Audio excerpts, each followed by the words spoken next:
Players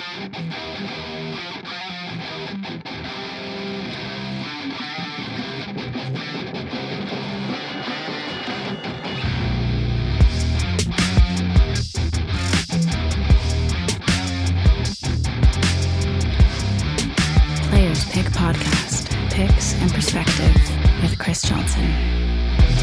Episode number 26 with Andy James. Dude, this guy is so hilarious and maybe the best guitar player on the planet. I don't know. You might have to go find out for yourself.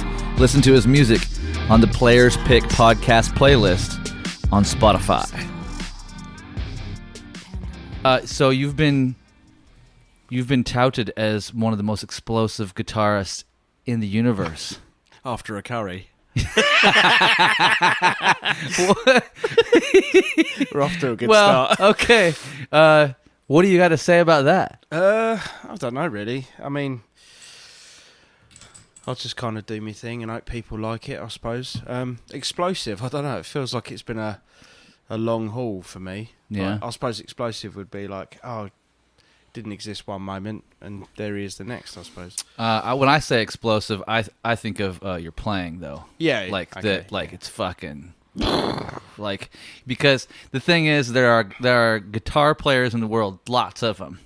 All right. Yeah. And I had been to quite a few NAMMs before I saw you play at the ESP booth before we actually met. How did we meet? I can't actually remember now. It was ages ago. Well, I just walked into the ESP NAMM booth ages ago when I first started at EMG, and you were shredding on there, and I was like, "Who the fuck is that?"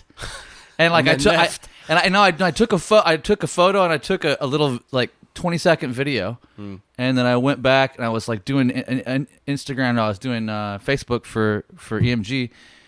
And I posted, I'm like, whoever this dude is, he's playing EMGs, and that's rad, or something like that. Yeah. And like, I got berated by like 3 different people, like, EMG, you're horrible. You don't know who Andy James is? And I was like, oh, dude, like, good thing my name's not attached to that. Blissfully ignorant, mate. Blissfully ignorant. Yeah. Yeah, that must have been a while ago now, because I didn't really start going to NAMM playing for ESP until about 2009, 10 maybe, something like that. Sounds about right. Yeah, I think one of the years I went out, I wasn't officially like doing anything. I just came out just to see what it was all about, sort of thing. And then Jose at the time, who was working for ESP, he was like, "Oh, we got to get you out to NAMM." I won't do the accent because I can't. But you know, he was from New York, so I imagine that. Right. And he was like, "Yeah, you know, we got to get you out to NAMM, do all this and that." So yeah, they started getting me out fairly regularly. You know, doing like the demos and stuff like that. So that must have been what you saw. One year actually, Jason Becker's then girlfriend, I suppose, she had like an iPad and she was like going around and filming, and I don't know whether it was live or it's just videos for like NAMM or whatever. And she videoed one of my things for ESP. I didn't really, I didn't know at the time, but then it ended up being a benefit gig sort of thing that happened in Amsterdam, I think, something like that. So that was pretty cool. You know, you never know who's watching, do you? When you're doing stuff like this, you just kind of turn up, make sure you can play the stuff. But you know, this was back when I was changing my pick every song because I just hadn't figured out, you know, what I liked really. No, it's been a big kind of actually an ongoing saga in our relationship. It has, mate. Yeah, I think it took about 4 goes, thousands and thousands of runs of picks that just don't get used anymore. Yeah, that I'm gonna eventually make a coffee table out of. Oh yeah, that's cool. Yeah, and at least you have like a backstop. You can save a handful of them and just like every once in a while be like, I've got some ancient picks. Yeah, just lift up the glass on my coffee table and hand them out. There you go. Well, what was your? Do you remember what your first guitar pick was? Yeah, it was one of those Gibson USA ones. The standard shape, you know, normal. Like a celluloid? Like a I think so. Yeah, it was like the thing, black and gold ones. I don't know if you ever remember those. It just said like Gibson USA written on them, and I think it had like a H or something written on it for heavy. Yeah. Yeah. I was going to say hard, but heavy's probably For better. hard. Yeah. Yeah, and I so they were like my first, guitar picks really, but I don't know, I was 12 years old, I didn't really know what, I just knew that you needed a bit of plastic to twang the strings. I didn't really care or even anticipate how important that would be later on, you know what I mean? Sure. Was it something that you chose, or is it something that kind of came with your guitar, or that was given to you? No, it was on the counter in the guitar shop. Ah. Just, those like sweet jars, plastic things you just put your hand in. It's probably a lucky dip. There was like loads in there, and I just pulled out a load, and that's what they ended up being. But I don't remember whether I liked them, disliked them. I mean, at the time I was playing, just sort of like chords, simple stuff. A bit of Guns N' Roses here and there. And like I say, I didn't really know enough about all of that to really worry about it, if you know what I mean. And, what was your first song that you learned? Don't Cry. Don't Cry? Yeah. I remember just like learning the whole thing, all the rhythm bits, all the clean bits, all the solo bits. Totally wrong, of course. But I didn't even really figure out what tuning it was in. So I ended up playing it on a standard tune guitar, probably all bar chords or something, because it's all in, well, I guess A flat, because they like tune down, didn't they? There's like E flat. So yeah, I sort of did that, and then later on realised that it had to be in a different tuning to, play the song properly. But yeah, I just remember sitting there doing that. But it wasn't even on an electric guitar; it was on an acoustic. Oh wow! Because the school that I was at, they had all these like music rooms and stuff, and there was just like these beat up acoustic guitars lying around. So because it was like a boarding school or whatever, I had a lot of time just to sort of like in between lessons or after school or whatever to just knock around and decide what to do with myself. So I ended up just going in these music rooms and just picking up whatever I could find and learning on that really. So I kind of started before 12, but 12 was like the birthday where I got my first Strat copy guitar. Oh, so you had a Strat copy as well, huh? Yeah, my dad didn't really want to spend a lot of money because, I wasn't really the best at sticking at things. Least of all, schoolwork and anything, really. I to be honest with you, I always had like a musical thread and sort of like understood it but didn't really know why. And then it wasn't really until I started, tinkering around on the old acoustic that I thought, yeah, maybe I could get my head around this a little bit. And guitar, I suppose for a lot of people it ends up being like an escapism, you know what I mean? Mm-hmm. So if you're bored or you've got some emotional trauma or anything really, you just sort of sit and focus on something like that, and it gives you like a goal. Because I was never really good at like school. I hated it really, the social aspect and the having to learn stuff. I can identify with that. Yeah. It's actually quite a traumatic thing to go through. I don't know why we make kids do it. You should give them a choice. Do you want to do school or do you want to do something else? Because to be honest with you, like you don't really learn that much at school that helps you in later life. Well, certainly not when I was at school. Maybe to sort of like talk and add up and and write and stuff like that. But right, I don't know. There's plenty of theories that school is just really just prep to get you into being an obedient worker in the workforce, to get you out to work an office job or do something, to be subservient in a lot of ways. It's not really to fully educate you. I suppose it's a little bit like Neo, living in the real world in the Matrix and feeling like there's something wrong with the world. Like this isn't really how it's meant to be. Mm-hmm. I've always had a problem with like having jobs and bosses and stuff because I literally just don't give a fuck. Like, I mean, I was making coffee. I don't care if it's any good or not. I do it because I got to pay the rent. Or like my last job, which was like an insurance salesman for Norwich Union. It's crap, really. Wow. I got in trouble. Well, I'll tell you what happened. Right, I was being supervised, and I was like, because you get all these calls recorded and stuff, and I'm sitting there fucking wasting my life thinking, Jesus, what am I doing here, And then I was some supervisor came over and was like listening to a call and then started telling me like what I'd done wrong and how I'd said this wrong, and I did the call, I got the problem sorted out and it was fine, but because it wasn't part of some sort of protocol checklist, I was just like, do you know what, fuck off, I don't need this, just go and bother someone else, I really don't care. Anyway, they got so offended by that, they like reported me. I was up for some sort of, I mean, it was a girl. Like, the only thing I didn't like about it is obviously she got a little bit upset. So I was like, all right, well, I can be a little bit blunt sometimes, Sure. especially when I'm like not really into it. So yeah, they pulled me in the office. They were just like, oh yeah, we're gonna have to have like some sort of tribunal where we're gonna like decide what we're gonna do with you. And I was just like, do you know what, mate? I'll save you the fucking bother. I quit. And I literally just walked out, and that was it.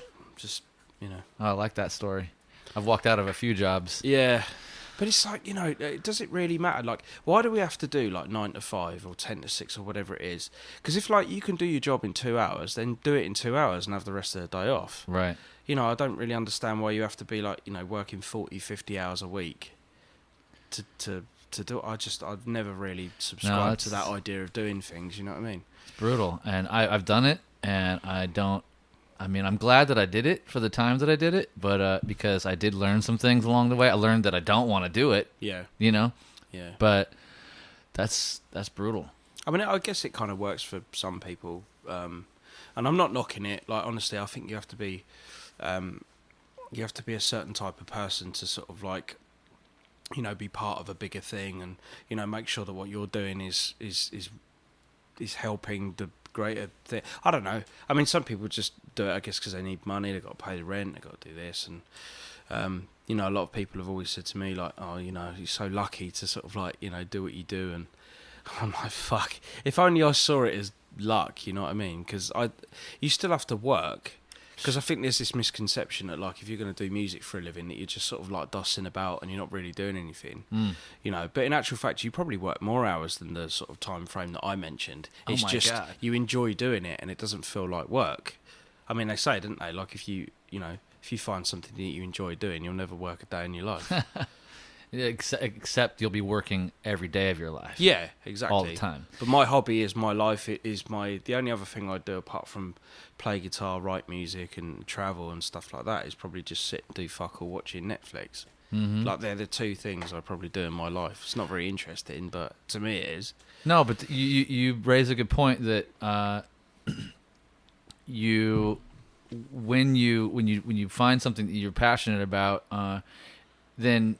Yeah, it doesn't necessarily mean that it's going to pay the bills. In your case, it does pay the bills. Well, yeah, it took a while. Right, but it didn't happen right away, right? No, you had to sort out, and you were practicing and playing all those years while you had to do insurance jobs and making coffee and different things like that. Yeah. And then but the grind of the day job, like, probably I bet you that last job, in a lot of ways, you're just like, man, I got to do something, right? Yeah, like, well, I guess it did. It was like a kick up the arse to going, like, I've got a glimpse of what my future is here, and if you're cool with that, then fine, there's nothing wrong with it. Right. But I just felt like this just wasn't for me. I was definitely heading for,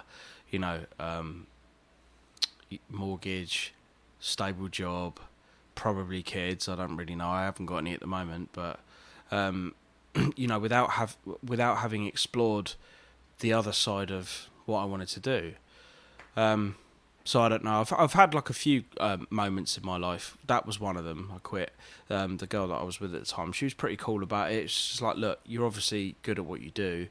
Just make sure that you can earn enough to kind of pay your way, sort of thing, because I don't really want to be like paying for the both of us. So I started just teaching like local kids and doing all that kind of stuff. And then I was doing a bit of that and not really being into it. I was thinking, well, I am doing music, but I'm still not really up for it, because I don't really consider myself a good teacher.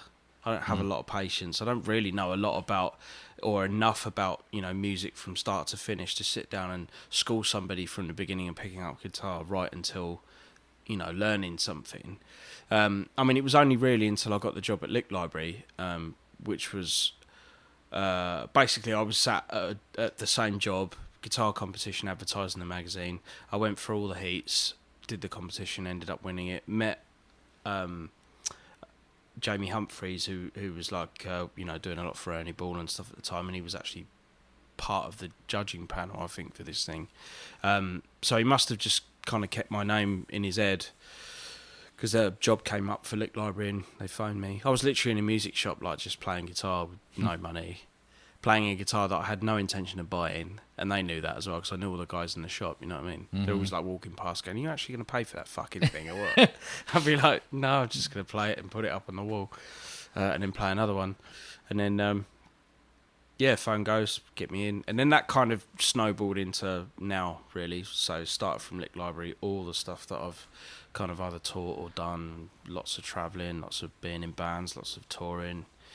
Would you say that like the in the style of videos helped? Definitely, yeah. I mean, YouTube had been around a while, but they were starting to put more and more stuff on streaming services rather than... I think they could probably tell that more people were watching stuff online than they were actually buying DVDs, although DVDs at that point were still very much a thing that people would buy, you know what I mean? Yeah. I mean, now I don't know anyone that owns a DVD player. I don't have one, man. Yeah. It's messed up, actually.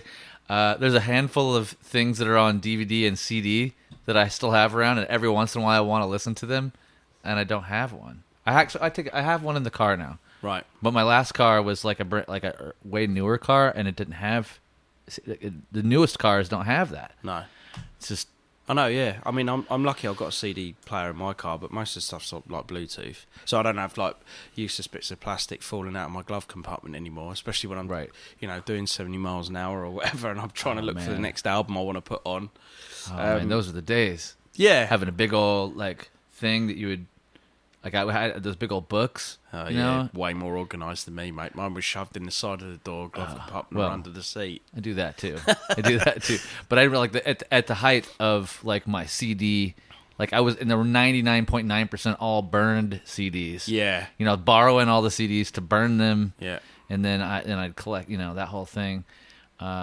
Which that was the beginning of the end of like the liner notes and seeing the CD artwork the way I actually wanted to, like the early days of like ingesting music and being able to look up, like, oh, he gave thanks to this person. Who's that? Like these little things while you're listening to headphones, and you just kind of trip out, and you'd go look up or hopefully find out, about other artists or producers or labels just by just studying the liner notes. Well, yeah, but I guess like the whole burning of the CDs thing, it was kind of like the beginning of the end of like owning physical music, which has kind of led to.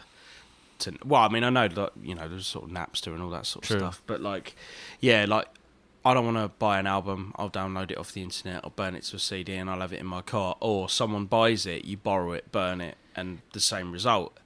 And then, as things have progressed, obviously we're not buying... I remember the last time I went into a shop and bought a CD. Although I don't download music for free anymore. Right. Because I think, like most people now, they don't go through that process of downloading music for free. It's already available on all the streaming platforms, and then you just pay a subscription. Right. So weirdly, like there's not really a lot of music theft going on. From my own personal point of view, I'm not going around like thieving music. I just wish that like the subscription money that I am paying for these sites actually went more to the person that created what I'm listening to rather than the person that owns the company. Do you know what I mean? Oh yeah. I mean, I think you have these big companies that got in the middle. They said, people aren't paying for music, per CD, per album, per release anymore, really. But if we put them on the subscription thing, then we'll halt the illegal downloads. And if you're able to have almost all the music available at that one monthly price, then you also get to not have to have you don't have to use your storage for music in a way, because it's all cloud. And then you could just save a few things that you want for offline. Yeah. I mean, I have to admit that, man, I'm a Spotify like freak. Like, it's my favorite thing. Yeah, it's definitely changed the way we listen to music as well. Because unless you're listening to something that is a specific album that you're wanting to listen to from an artist that you're into, it's just like playlists of songs from loads of different artists. So you're not burning through like whole albums of, say, like, I don't know, whatever it is that you're listening to, but it might be part of, say, like a rock and metal playlist, and then that just plays all day long. You know what I mean? Yeah. I don't know. It's my same gripe with like the TV stuff. It's like, why do we have Amazon, Netflix, Google Play, YouTube Red, or whatever it is? Why don't we just have like one video thing, and then everything in the history of like the world that has actually been like gathered up, put onto one thing, then we can all pay like the one subscription and just, because the thing is that annoys me about Amazon is like Prime, for example. You get stuff included with Prime, but it's like not everything's included with Prime. Not everything. Then you'll click on something, you'd be like, oh, rent or buy, and it's like, I don't want to fucking rent or buy it. I want to just be able to stream it whenever I want. So why don't we just have this thing where it's like a global thing where like you think, oh god, I haven't seen that for years. You just go on there it is, you can stream it, but you're paying money, and then everyone does that, and it'd be the same for music. That's an interesting business model. So you want a one world government too, Andy? Is that what you're interested in? Is that what you're saying? Yeah, I mean, honestly, I haven't really thought about the whole sort of setup of how it would actually work, and I'm sure there's a perfectly good argument as to why that isn't a thing. But for me personally, when I'm sat there, I don't want to be looking at things that I have to either buy or rent, as well as the subscription that I'm paying. Do you know what I mean? I agree with you. I will say that I am so fucked over sometimes from even trying to choose something to watch. Yeah. Like on Netflix. That's actually become part of the process now. I'll sit there for an hour and a film's length looking for what I'm going to look for. And then I'm done. I don't even get to the thing that I want to watch. It's such a weird scenario at this point that you're just like, oh yeah, what'd you do last night? Well, I spent about 2 hours looking for something to watch. And then I went to bed. Passed out with the remote in my hand. Didn't even make it to bed sometimes. Oh, no, yeah. Well, so back to the picks though, like you started off with those Gibson USAs, and I know you've been through a lot, so I don't expect you to remember everything, but probably every pick that Dunlop's ever made. Well, I don't doubt that, but if you can vaguely take us through, like what from that first early couple picks that you kind of didn't know what you were doing to like what you got now. Okay. Well, now you're asking, mate. I mean, that's like 20 odd years worth. Yeah, so I obviously got used to that because it was the standard, single, pick that everyone uses. Like the Dunlop. I can equate it to like the blue ones, the 1 mil, the Tortex. Standard Tortex. Yeah. Sorry, Tortex. Got a bit London there. I think I definitely experimented with like, Jazz 3 style picks, teardrop style picks, triangle style picks. I mean, I can't really remember chronologically like where I ended up with the certain picks that I was using. I know you were like when we first started hanging out. I mean, the first trip to EMG when you came and did the first EMG TV videos. Yeah, you had the Dava control. Like a Dava control pick. I had those for a while, the red ones. And then I took you to Dunlop before I worked there. Yeah, and we talked to Brian Kehoe and we did the pick tour, and I think in that process he was giving you shit about not using Dunlops. Yeah, I don't know where you went from there. No, I mean I did use a bunch of Dunlops. Like I think for a while I was using the maroon coloured 1.14s. Was that Gator or Delrin? No, they were Tortex. Oh, because it's the next one up from the blue. Come on, mate. Yeah. No, I get it. No, well, I call that purple. Okay, purple. Sorry, yeah. Sorry, purples. not maroon, but well, yeah. I mean, I guess it is purple, but I was using those for a while. I did have a go at Gator grips for a while. The purple ones or the blue ones. I don't know. They were like the .96. Okay. Oh, yeah. And I actually did use the purple Delrin ones for a while, which I believe are the similar ones that Malmsteen used. I think I found that out, and then I used that for a good while actually. And then I don't know. It's really weird with me. I'll have a pick, I'll play it for a while, and then I'll wake up one day and be like, nah, it ain't working for me anymore. And it's really weird. Like overnight, what happens to my wrist and hand? I don't know whether I sleep on it funny, and then it just kind of it doesn't heal quite the way it was before. I don't know. Well, that's just part of getting old, I think. Yeah, I don't know. Yeah, but this was like early 20s. Well, but you used the 208, the Jazztone 208 at Well, some point back in the day, right? I did, yeah. The polycarbonate version, Yeah. I did. I to be honest with you, I think I was so strung out on trying to find picks. I just tried all these like weird and wonderful things. I think I bought one pick from every, because you get those like Dunlop trays where you just pull up the tray and then you've got the trays, the mini trays in there of like filled up of different picks, like 20 troughs or whatever.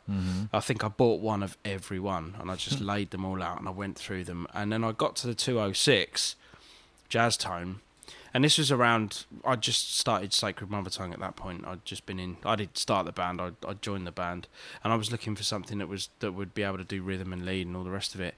And I did look at this thing, and like most people's reaction to my pick now, I looked at it and thought, there's no fucking way I'm ever going to like get into that. And I started playing it. I was like, whoa, this is pretty smooth, You said the 206 or was it 208? 208, yeah. Yeah. Which is pretty much what mine is now, to be honest. Yep. And I don't know, like I got into that, and then I must have used that for probably a couple of years. So I obviously found something for me that just kind of worked. But the thing I didn't like about those was the polycarbonate was like wearing out quite quickly for the way that I play, and also I didn't like the grip on it, and there's this sort of like chirpy sound that polycarbonate makes when it hits the nickel string, you know what I mean? So I don't know, again, I just sort of started to try different things, and that's when I moved on to the Davas after that, and I was using those for a while.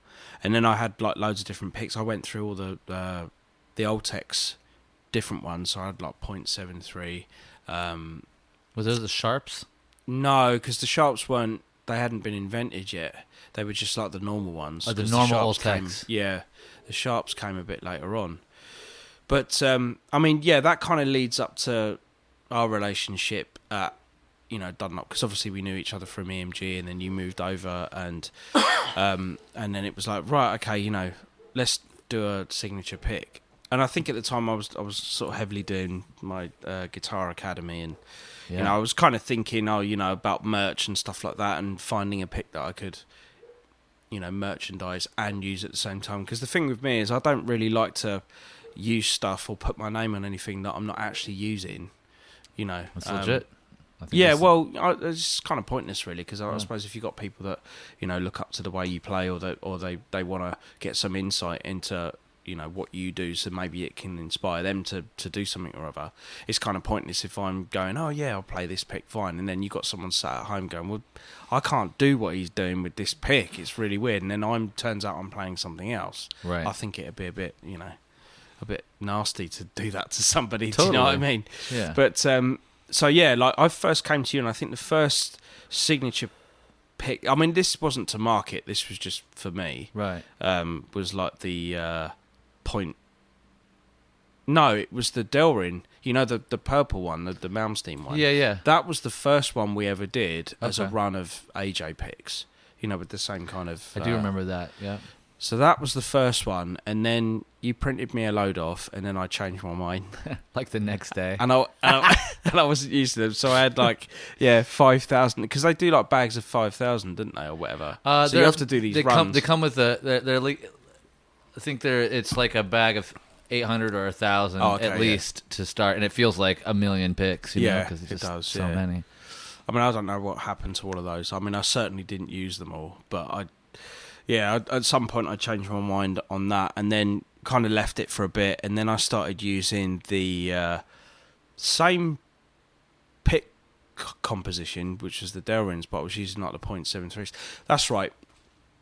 There was a period through Lick Library where I was using the pink ones, the pink Delrin 0.73s, and that pick was allowing me to get through a lot of Lick Library sessions, basically because I was playing like different gauges, different tunings, different styles of music, and it just seemed to be the pick that covered all of those different things.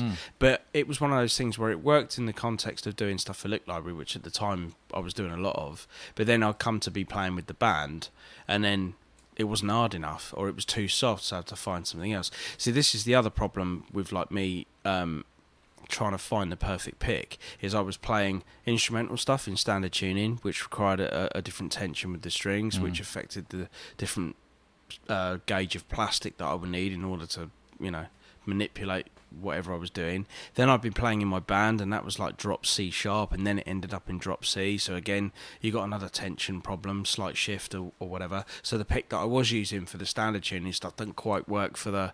And I think this was what was causing me such a problem. Is I was doing like 3 or 4 different things with like different string gauges, and the one pick just wasn't doing all of that. So I had to kind of find which pick would work in which scenario, and it was kind of like, and I think this is where it stemmed from. So we've been through we had the Delrin 1.1 or 1.5, Delrin 7.1. 0.71. Yeah, is that the pink one, right? Yeah, I think so. Yeah. And then we did the sharps, didn't we? So then I decided, actually, do you know what? Ultex was the one I liked. So I was using 0.73 Ultex for a while, both normal pick and triangle ones. And then for some reason, I just went to you and went, yeah, but let's do a sharp version of that, and then let's stick the logo on it. Never used them. Asshole. Yeah, I know. I know, but this is the thing. This is like the third run of picks that we've done, and I think at this point, after that, there was a kind of a period. I think. I think I know why, because one of my old bass players in a band I was in ages ago, Dan, he gave me, because he was using the 2mm sharps for bass. And I think I had an afternoon where I played pretty good with that pick, and then all of a sudden I was thinking, oh yeah, I like this shape. Because there was some EMG ones as well. Like in the middle of all of this, I just remember being at your house once, and you had a bunch of these EMG picks that they're the Black Fang sharps, the black ones. They were silver. Oh, they were silver. The silver ones, and it had like the EMG logo on and everything. But it wasn't a black pick with the silver logo. No, it was silver.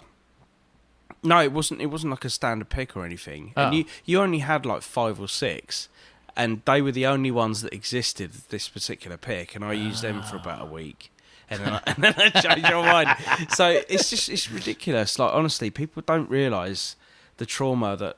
I mean, some players don't go through this. I'm pretty sure, like Zach Wilde probably used like a 1mm Tortex before he decided he wanted to move to the sharps, which is I don't know what gauge he uses now. I think he's at 1 mil or 1.14 or something like that. Yeah, and that's it. Like guys like that or whatever. I'm pretty sure Slash probably plays the same picks that he did when he started. Still using the Tortex purples. Yeah, exactly. You know what I mean? So some people don't have this affliction that I've had, but weirdly enough, is like when you watch back a video of like you're playing and stuff like that. I think for me, it's not necessarily how the performance comes across; it's more how it feels. So for me, it just never felt right. But then you watch videos back and I go, well, what am I moaning about? It's fine. Do you know what I mean? But when you're watching when you're watching yourself back, you're not attributing what it feels like to have done that while you're watching it. So the two things don't really go together. Yeah, feel and ability, and tonality, like are kind of like the feel and the ability kind of roll in together, right? Because sometimes you get them mixed up though. Sometimes they kind of like you're like, oh, like this like feels good, but it doesn't sound that great, but you don't know why, and you kind of have to kind of go back through a bunch of stuff to kind of sort it out. Well, with the thinner picks, definitely that's kind of how I felt. I felt like the playability was there, but it was just sort of like lacking in tone, because obviously it's a thinner pick, it's the thinner surface area hitting the string or whatever. So, I mean, the beginning of the pick that I've got now, which I've actually been successfully using for over 3 years, I would say. Amazing. And I'm not actually changing my mind at all. I mean, to be honest with you, like I'll probably use that until I draw my last breath, and I can confidently say that now, right? Although you have used the 3 mils. Yeah, but it's still the same pick. I've definitely found out that this shape pick, I can't even pick one up. This shape pick is the one now. Like, it's not going to be bigger, it's not going to be smaller, it's going to be that. But it depends on what gauge. So anyway, right? Yeah.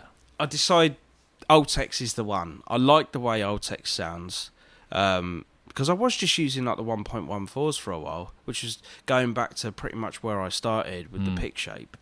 And I just remember thinking that I really liked Ultex, and the fact that it doesn't wear out that easily either. You know, for somebody like me who is predominantly an alternate picker, there's a lot of scraping going on with the string or whatever. So I always knew that the pick that I would end up liking would just be some bag of random picks that had been forgotten about in the corner somewhere. And it turns out this happened because, like, I went back to the 208 design, but I tried. So I was playing that again. I was just like, I really don't like this. So I said to you, I think I came to you with this, and you were like, I don't have any Ultex versions of this pick, but there's some old prime tones that I found in a bag somewhere, and they were the ones with the thumbprint in the one side.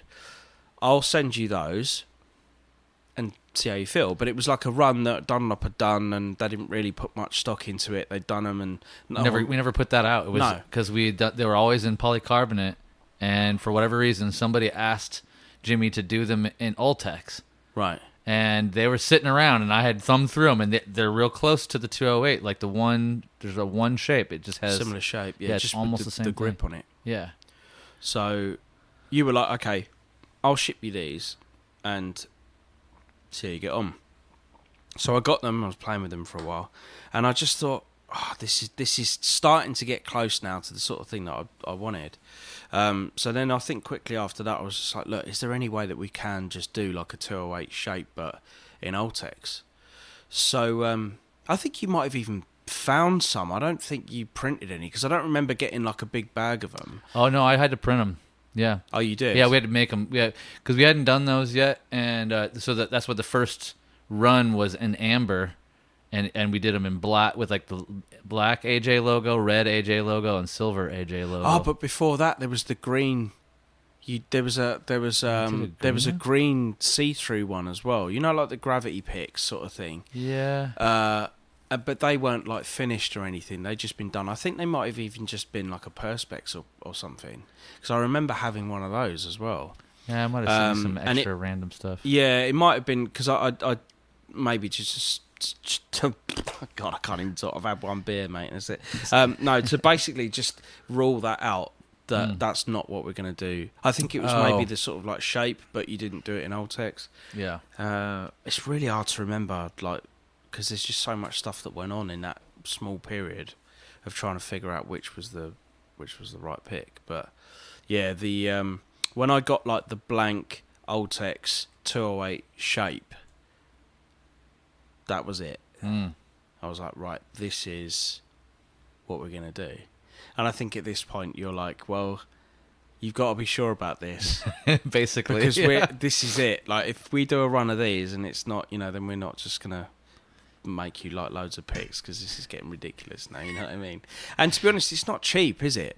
No, it's not. I mean, especially once we get into Ultem is the higher priced material because it's long lasting. It's like space age material, and then there's a process. It's thankfully it has to get hotter, doesn't it? This Ultex stuff. You have to. Yeah, right. It's because it's injection molded, and has to go into a particular kind of mold, and the kind of like process of creating those molds. Thankfully we had those molds from the 208s, but we just weren't really using them because 208s aren't that popular, because they've been out a while, right? But we were able to injection mold some Ultem in there for you to get that kind of sorted, and then you had a couple thousand in the initial range, I think, and we put some logos on them for you. Yeah. And then that's when the red ones came and the black ones came, and and then we did a pick tin out of that too, didn't we? That's right. Yeah. So initially we were like, okay, so we're set on this now. We've got like the yellow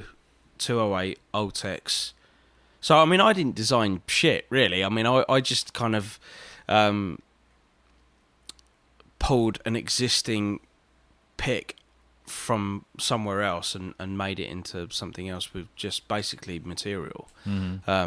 But it's like anything, like when you look at like the end result of something, sometimes you can't get to that unless you do the whole process that leads up to that. So all of what we did led to just realizing that this was the pick that we were going to settle on. But had you not done all that, I don't think I'd have realized or even ended up with the version of the 208 in Ultex, right? As it is today. You know what I mean? The process is super important, and you had to like kind of rule a bunch of things out. Along the way. So the prime tones were never going to work for me because I just don't like picks with grip. Well, until recently, but we'll get onto that in a minute. So yeah, do a bunch of those. We get the pick tins done, so it's the yellow and the black. And because I've got those pick tins in my possession, so when did the colour come in? The blue? Yeah. When did we like decide? I think we sorted that. That was pretty. That was so after we decided that yes, this was the thing, and we did the first run. I guess maybe we didn't do pick tins with the yellow, right? I think we we did. Yeah, did we do? Yeah, because if you remember, that was for your for Academy, I think. Well, it was, but it was the idea behind like the pick tin and everything like that was like the Exodus album cover, because that's kind of like flamed. Oh yeah. Yellow and red. So like the picks and the actual tin design match that. That's right. And then I think you were thinking of like, we're just going to change it up and do so. I don't really know where the blue came from. I think wasn't the next album or something? Wasn't something? No, we hadn't blue? Got to that point. Oh, we hadn't got there yet. No. I don't know how we got to blue. I think you asked me for blue though. I was like, I didn't choose blue. But we went. We decided if because you were doing red as well. I think Dunlop were experimenting with different colours, and you just sent me a bunch. Well, yeah. Right, I know what it was. What? The black was coming off the picks, like the logo and the stuff was coming off the pick. Yeah. And the only way that you could do it was this foil, the hologram embossed thing. Yeah. And I think but the only way to do that was to do like a darker pick to show it up. Yeah. And I think that's what happened. So we ended up with like the blue, because initially they look black until you hold them up at the light, and then and then obviously you can see through them. Well, I just know that we ended up making another set of pick tins with these picks and changing everything to like blue flame. Yeah, blue flame. Yeah, and then you gave one to John. I did. Yeah. Yeah. So this is pretty much the combination of like all of this like bollocks leading up to this point. Do you know what I mean? And then I John Petrucci asked me if I wanted to be part of his first guitar camp or whatever, and I was like, obviously, yeah. I was like, yeah, of course I'm going to do it. It's John Petrucci, you know what I mean? And I don't know. I just had this kind of like mad idea in my head that I wanted to some sort of gesture to say, oh yeah, cheers for emailing me and saying, can you come at my thing? I was just like, well, what am I going to give? Like, he's he's sold millions of albums or whatever. He's probably done all right for a few quid. You know what I mean? Sure. What am I going to give him that he's not going to have? And I don't know. I just thought, look, here's a pick tin, mate.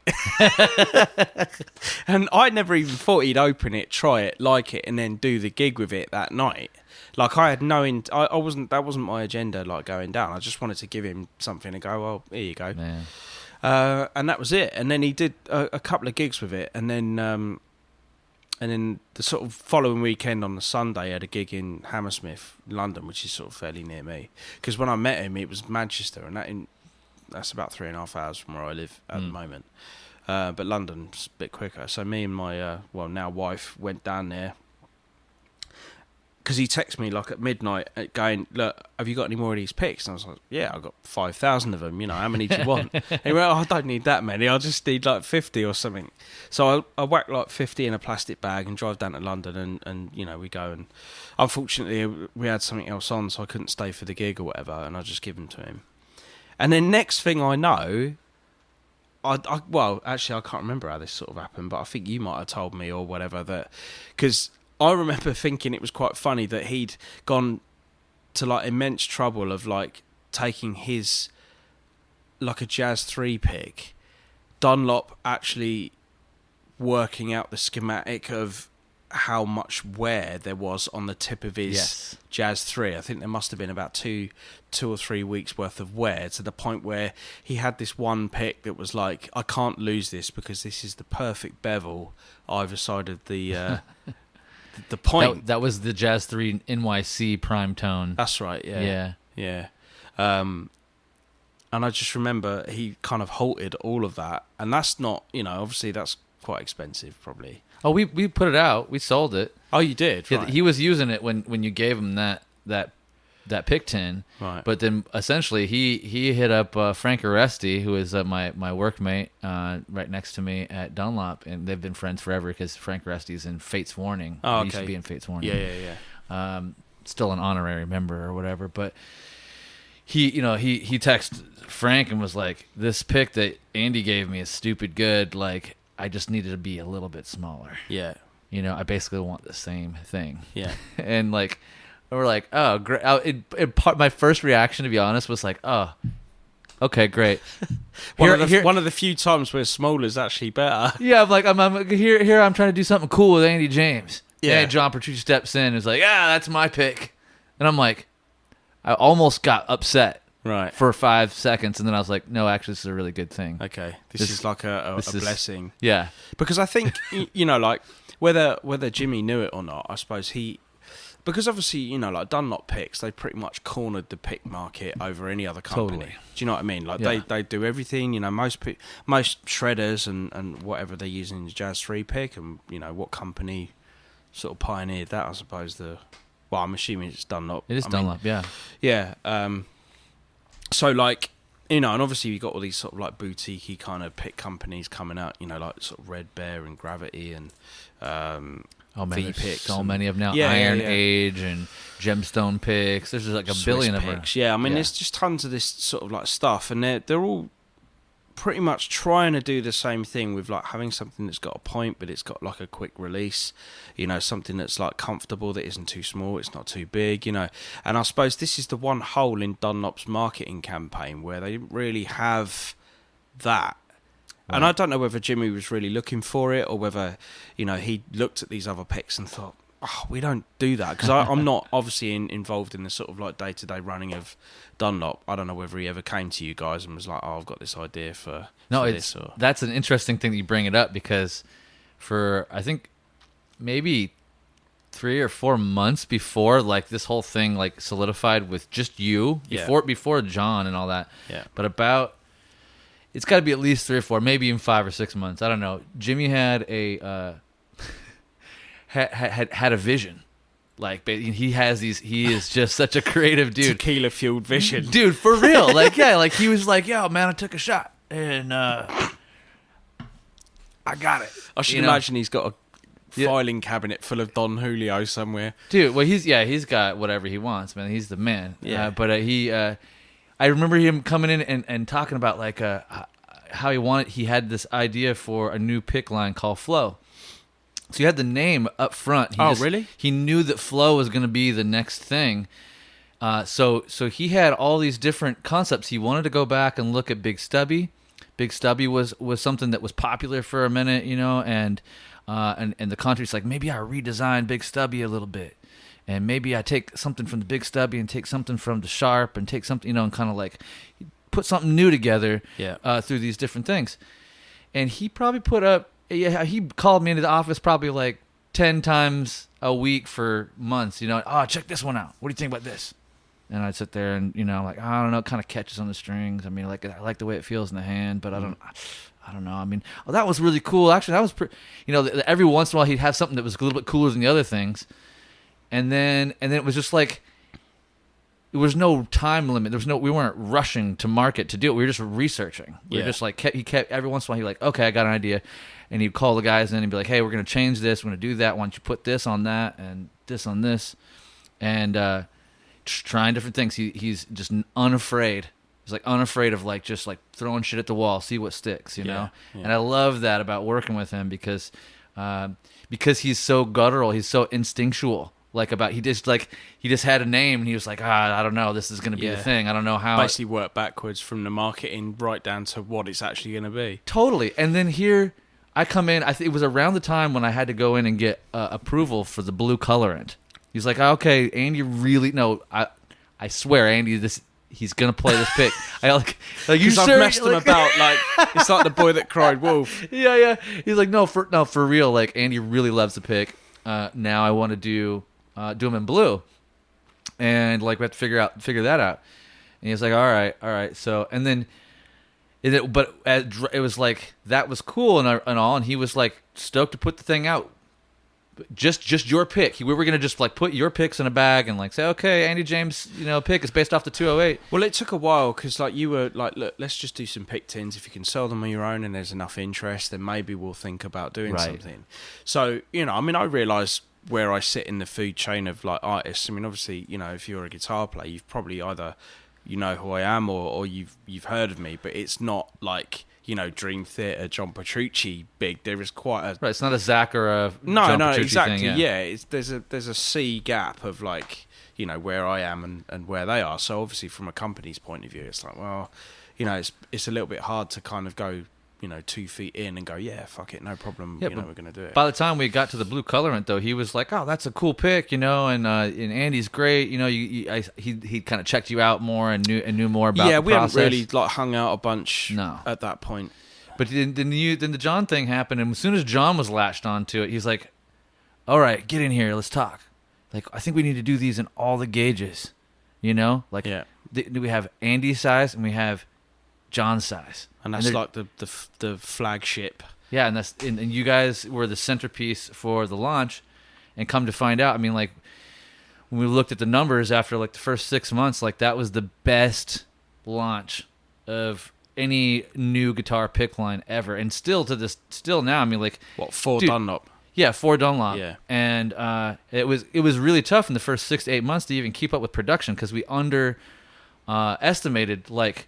how many we would need to make, and so we didn't make the molds in large enough or to hold enough picks.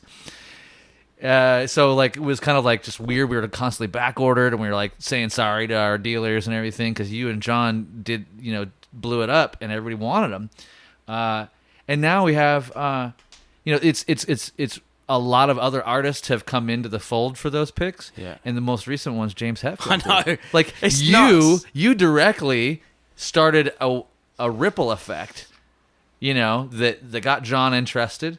Yeah. Then and got a whole new line launched, and just player after player after player. Even if that's not their pick and they don't land on it, they will go, damn, that's a fast pick. But I still like my thing, know. Yeah. And then I think Brian Kehoe actually got the flow picks over to James Hetfield. Yeah. And James was like, oh man, what that 1.0. Well, because he was playing those the Black Fangs, which I guess was like the T3 style, like pick. So this isn't like a million miles away from that, but I think it's just the shoulder of the pick is just a little bit wider, and it gives you that quicker release, but you still get the point on it. But I remember Jimmy, like, when we eventually did get to hang out and stuff at like Music China and stuff like that. I remember like one of the last times we hung out, he just kind of got it out of his back pocket and just threw it on the table in the hotel, and he went, check that shit out, right? And I'm looking at it, and it's a James Hetfield flow, and I'm just like, dude, this is nuts. From the crazy sort of scrabbling around trying to find a pick to John picking it up to the whole line going out, and then obviously you've got like James Hetfield, who plays in arguably the biggest metal band that's of all time. Yeah. Playing this thing, dude, it's nuts. Dude, that is nuts. But it's I'm so proud of it. Like, I mean, like a load of stuff I've done in my life. Like, I mean, this silly bit of plastic that I didn't invent. I just kind of brought some light, shone some light on it. You know what I mean? Yeah. And then that's it. But then who knew that he would have such a big success with a line that he already created?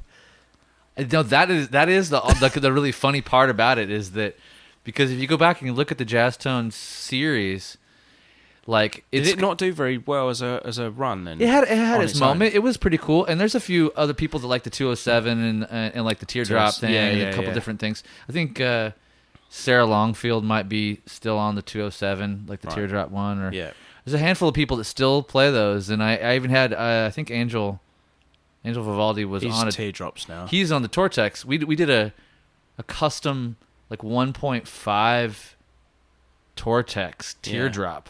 In Like white for and him gold. in white and gold, yeah. Like nobody was like, "What the fuck pick is that?" I know, yeah. It's a trippy pick, and I'm not a fan of the teardrop thing. It's too small, but any pick you leave around long enough, you like, oh well, my hand adjusts, and it's the only thing it's the only thing I got. I'll just play it, and you kind of start to adjust, and you see the magic in it, maybe. But yeah, I don't know that there was. I mean, that line wasn't huge or anything, obviously, but. It just took somebody like yourself to go, actually, that one pick was pretty damn good. Like, if I could just, like, make it a little bit more durable, make it last longer. Yeah. And there's a certain tone that with these old techs that you don't really... I mean, since then, I mean, obviously to sort of, like, expand the line and stuff, there's a whole load of Tortex ones, which actually I would love to try, and I never have, because I've always kind of liked the sort of Tortex. You'll like them. I've got a couple of them around here. I'll find them. But that's actually a good point, because the Tortex, it came out this last NAMM, it's last January, and that it's funny because I've been stuck on these so hard like ever since, and I love all the gauges pretty much. 73, 88, 1.0, 1.5s, the year 2s, and then I was all about the 3 at first. And the 420 is the one that I'm really stuck on now. Yeah, the green one. Yeah, but the Tortex, it's like it's a familiar, such a familiar snap and like on the strings, Yeah. But you have this geometry, and I can't see. I don't know the numbers now, but I can't see how that is not flying off the shelf. Yeah, I mean they come in all shapes and sizes. I mean, going back to what I was saying about the kind of grip, because I have gone between these 2mm that are mine, that are, I've got tons of these now, and the 3mm, because I remember we were getting, I don't know if I can say this. Yeah, you can say whatever stoned. you want. Yeah, we're getting stoned. Well, yeah, no, because I remember like the last time that I saw you when you were still in San Francisco. We hung out, got stoned or whatever, and I remember I was just sort of like playing guitar for what felt like hours while you were just, I don't know, just chilling out somewhere else. And you'd given me, actually, I was over for the video promo for the Flow 2mm pick, and you just handed one of these black see-through 3mm, and I was kind of using it thinking, fuck, this is actually better than what I'm using, and yet I've got to go and do this video tomorrow promoting this pick or whatever. But no, I've kind of gone through that phase. I've gone back to the 2mm for a while, and then I don't know, we had a pretty hot summer maybe last year or something in the UK, if you can believe that. And I don't know, I was just having a hard time keeping hold of those picks with the environment that I was playing in. And I did have a 3mm. It was the only one I had, but it had the grip on it, which I didn't really like, which I think those grips were done for, say, like Tosin's pick or whatever. It's a similar sort of grip to that. Yeah. But on the Flow picks. Yeah, we did those. Well, and I'll just tell you the kind of the backstory is that when we put out the Prime Tone series of picks before we added any signature picks or anything like Tosin or anything, we launched those picks both with no grip and then with grip, and like 10-1, the ones with grip sold over the non grip. Well, I think the max grip Jazz 3 is probably the best-selling Jazz 3 for Dunlop, is it? That's a good question. I remember you saying it probably is. A lot of people were going for the grip. Yeah. But the only reason why I don't like it is because it's been pointed out to me on more than one occasion that, like, when I play, my thumb raises off the pick quite a lot. And I've since paid attention to that. And what it is the pick moves in my fingers, so I'm just readjusting it in real time as I'm playing. Now that's obviously not a conscious thing, when obviously you're sort of playing at any great speed or technicality or whatever, that I'm not thinking, I need to lift my thumb up now and move the pick. It's obviously just something that I'm like a motor skill feeling that I'm feeling, and I'm just doing it automatically. The only time I notice it is when I got a grip on the pick and it doesn't swivel in my fingers properly. Do you know what I mean? So I'm like, it's a little bit awkward. But weirdly, the grip on the Flow picks, because mine and John's are the only ones that don't have grip on. Right. So that's the other thing. And weirdly enough, I actually don't like John's pick. I can't use it. I've tried. I really have tried. And it's like mine. It's the same material, different colour, same pick shape and everything, just smaller, and I cannot use it. Yeah. It's so weird. Are your hands that much bigger than his? Is that what you're trying to say? I don't know. You're a superior man? Is that what you're trying to say? Mine is a man's pick, mate. And his just went down a couple of notches on the man gauge. Yeah, well, yeah. But, you know. But you both chose flashy hologram. Well, he copied me on that. Yeah. Well, mine was the first pick. All right, that's actually his first time doing a print on a pick. Right. Yeah, because it's normally embossed, isn't it? Yeah, he's normally got a raised logo. Yeah, like on the Shield pick, on the NYC pick. That Shield pick was a really interesting one because again, that was a raised thing on that, but the grip on that was actually worse than if it had been flat for me. I could never get my head around that. Yeah, but I liked the tip idea that it was like polished tip. Yeah. No, it was a really cool pick. I actually liked it for a little bit, but then you find these type of things with picks and in isolation and or only in contrast to a couple of other picks. You're like, oh, that's really new and different, and you get all stoked on it for a while, but then like until you do what you did, where you go, I'm buying one of all the things. I'm going to put them out in front of me, and I'm going to go through all this shit. Yeah. And you really start eliminating and start really feeling the difference until your hand lands in that kind of Goldilocks zone where you're Oh, I mean, but at that point, I was literally at a breaking point. Like, I don't know what to do about this stupid bit of plastic. At that point, I think I probably would have started fingerstyle and go like Richie Kotzon's route and just be like, nah, fuck this. Dude. I just use the fingers, you know what I mean? Like, I still don't understand Richie Kotzen, really. I mean, I see his hand do the things, but I don't. No, it's amazing. I don't think I'd ever got my head around it, but I wouldn't have done that. I just feel like I was at this point where I'm just like, what am I going to do? Because, I mean, I'd be at NAMM shows, just like every other song, I'd be playing a different pick. Yeah. I mean, I'd narrowed it down to the company at least.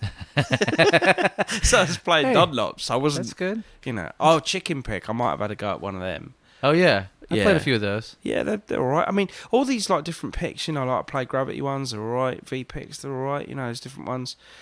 They're just all right though. Like, right. You know, I think you have to find something that just resonates with you. But me saying that it's all right would be someone else's. Oh, this is the pick of my life. Yeah.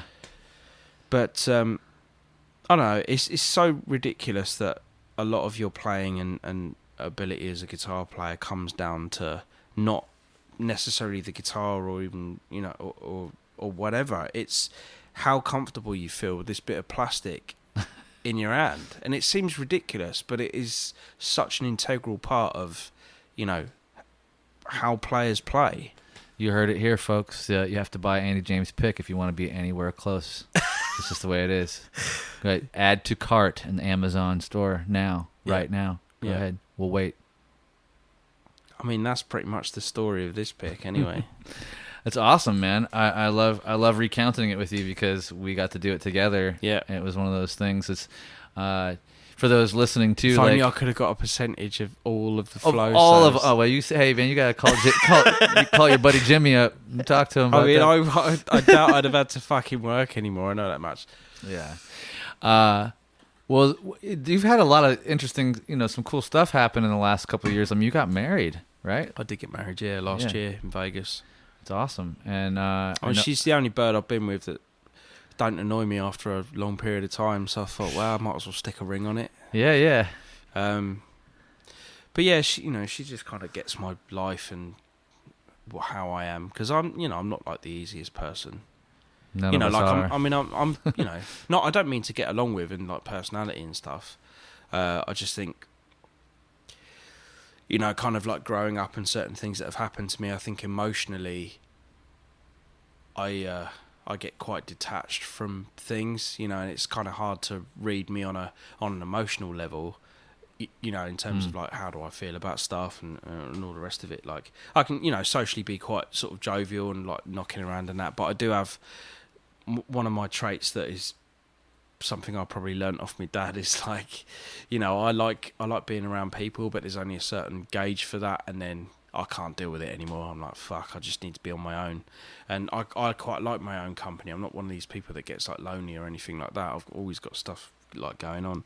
So I suppose like when you're in a relationship where you're not really that needy, like with somebody else, it's hard to have somebody that doesn't make you feel like shit because like you've got something that isn't more important. It's just different than the whole sort of personality thing. And quite frankly, a lot of the time she's glad to see the back of me anyway. You know, like when I travel and do stuff. And sure. She's like me. She's totally independent, but you know, we do stuff together. Sounds like a great match. Yeah. So it works. I mean, I suppose I might ruin it one day by throwing a kid into the mix or whatever, but Yeah. I'm not really that fussed. I know she might, you know, one day, but yeah.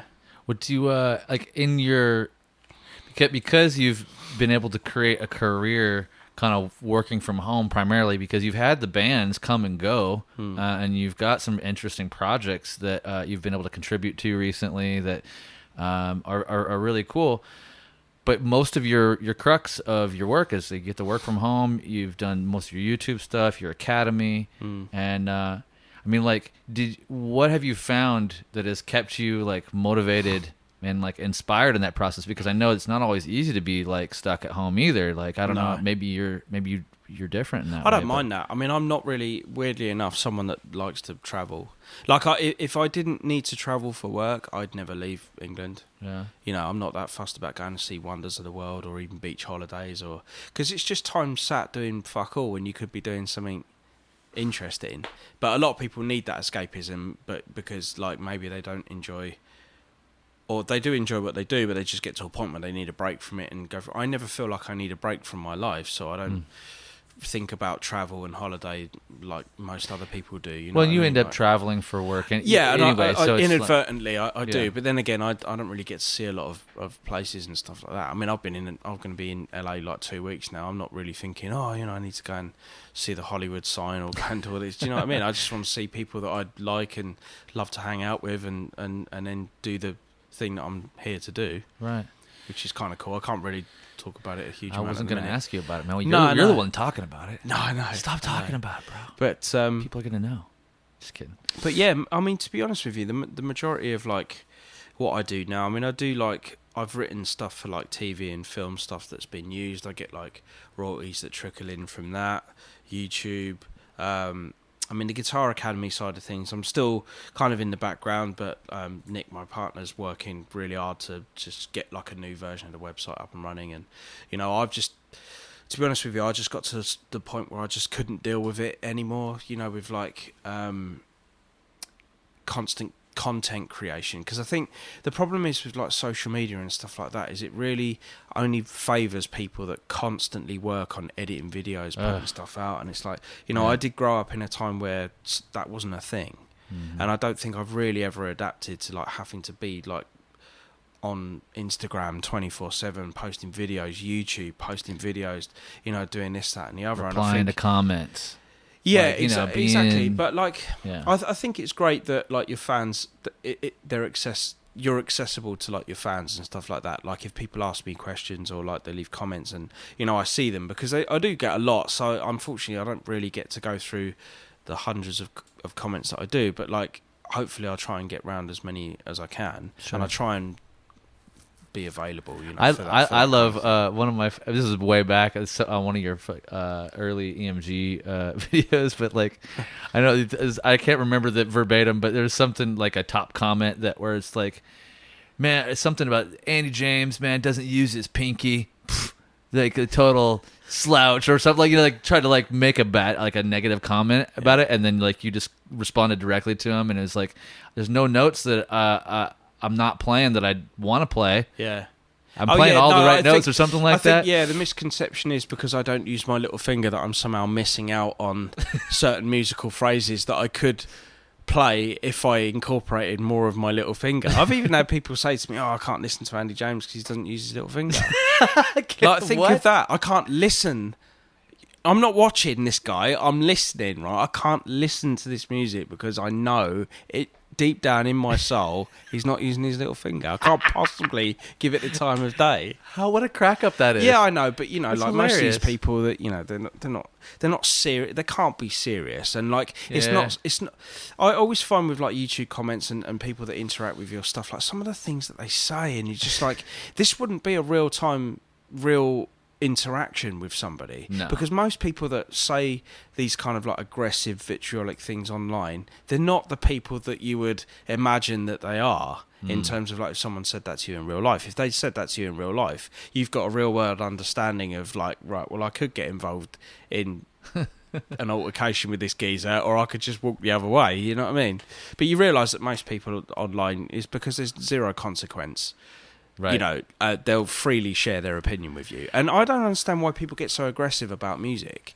You know, like, oh, fuck, this sucks, man. It's fucking shit, blah, blah, blah, this shit tone, fucking shit this. And it's like, why does it buzz people to the point where they have to be so aggressive? It's like, if I don't like something online, I might, you know, if someone asks my opinion, you know, over a drink or something, I'll be like, yeah, it's all right, you know, blah, blah, blah. But I ain't going to go online and like berate the person to the point where I know they might fucking see it to then gauge some sort of reaction. And I can tell you something for nothing, right? These people don't do it because they really believe it either. 80 or 90% of them do it because they know they'll get a rise out of the artist, that essentially they either want a conversation with you, but they start it in the worst way possible, or they can just screenshot the comment and not reply to you, and then just show everybody that they managed to get a rise out of their favourite artist. Yeah, I agree with you. I think that oftentimes fans are not aware that you're actually going to pay attention to the comment. Yeah. Number one, I think that they're commenting to other fans in a way. They're like, hey, you guys, like, I'm one up on Andy James because I'm looking down on his playing. He doesn't use his pinky. Yeah. You know, and I'm sitting here at home. Now, you don't know my albums, but I use my pinky. Yeah. You know, and there's like a feeling of control or self-worth issue there somewhere, Maybe, you know? Yeah, and maybe. then I noticed that oftentimes when the artist will comment back, it oftentimes I'm like, hey man, that's not very nice, or like but they're all apologetic though, or whatever. 100%. They They're like, backtrack. oh, I'm sorry, I was just thinking that like maybe you should try to use your pinky, but it's cool. You don't need to use your pinky, Andy. It's fine. Yeah, yeah. Like great video, man. You know, it's like it's really weird. It's Calm a down, bro. weird thing, but you know, once you kind of understand that, it doesn't do my head in. I don't really care, apart from that like handful of people that, you know, I knock around with in my actual personal life, and friends of mine. You know, over and above that, I'm not really fussed. You know, it's just one of those things that you just have to take it on the chin. You realise the culture of social media and all that, it does involve having to deal with this kind of thing. And to be honest with you, half the time I don't even think these people like really understand what it's like to be on the receiving end of that. Like, no, you know, and that's fine. Like what I do, it doesn't require anybody else to understand how I feel or what I'm doing. I mean, I'm a person. I just do stuff. I mean, obviously, the only kind of filtering process for like my music is my own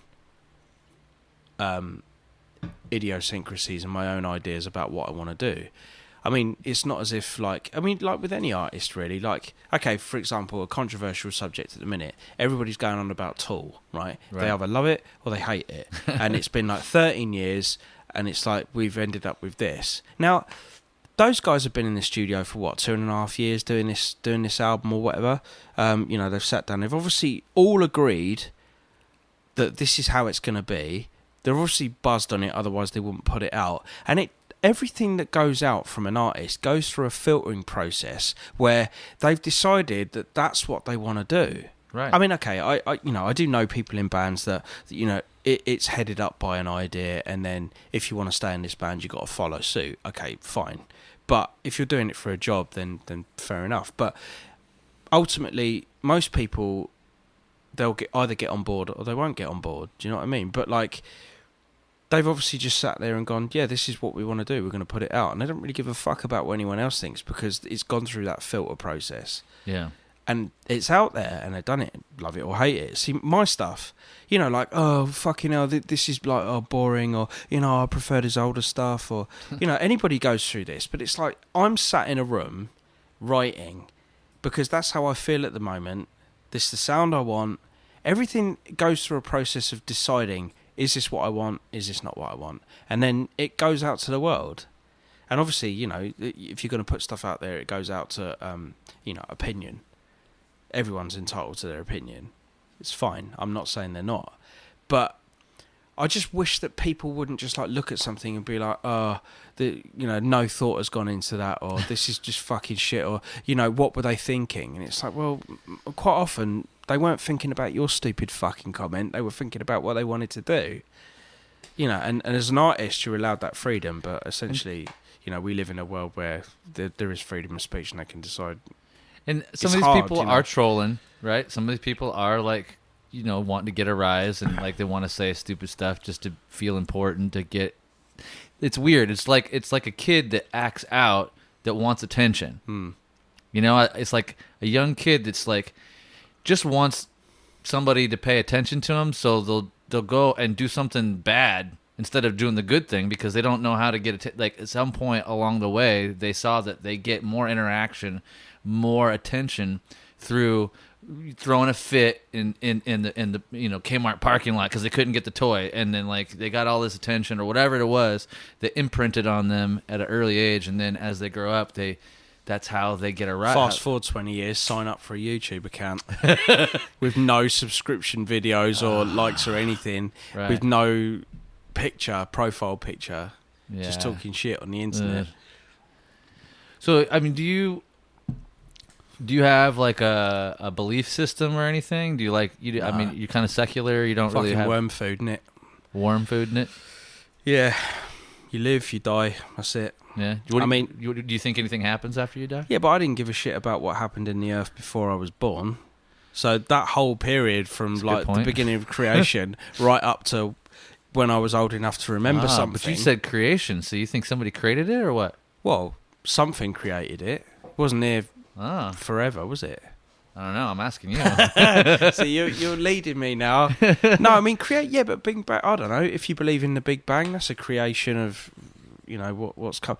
To be honest with you, that's such a like big existential question. I can't even get my head around, so I don't even bother thinking about it. And quite frankly, even if I'd figured it out, I don't think it's going to make any difference to my life. The only thing is I didn't ask my mum and dad to fuck and bring me here. I'm stuck here now. I've got to do something, and it's only to just fill my own like boredom in existence that I do what I do. You find what you're good at and what you enjoy, and you just sort of do it, I suppose. It's pretty zen, actually. It's a pretty a way of just accepting the scenario and trying to make the best of it. Yeah, well, yeah. I mean, don't get me wrong. I have my own issues like everyone else, but I feel like aging and life is sort of like two things. One, it's just you just build up more and more wisdom about how to like deal with stuff, and two, I think it's just getting you ready for death anyway. Because the thing is like the longer you're alive, the more you're kind of all right with the fact that you ain't going to be around anymore. You'll get to 70, 80 and be like, fuck it, well, I'm old and can't do what I used to be able to do when I'm younger, and your quality of life dives quite a bit.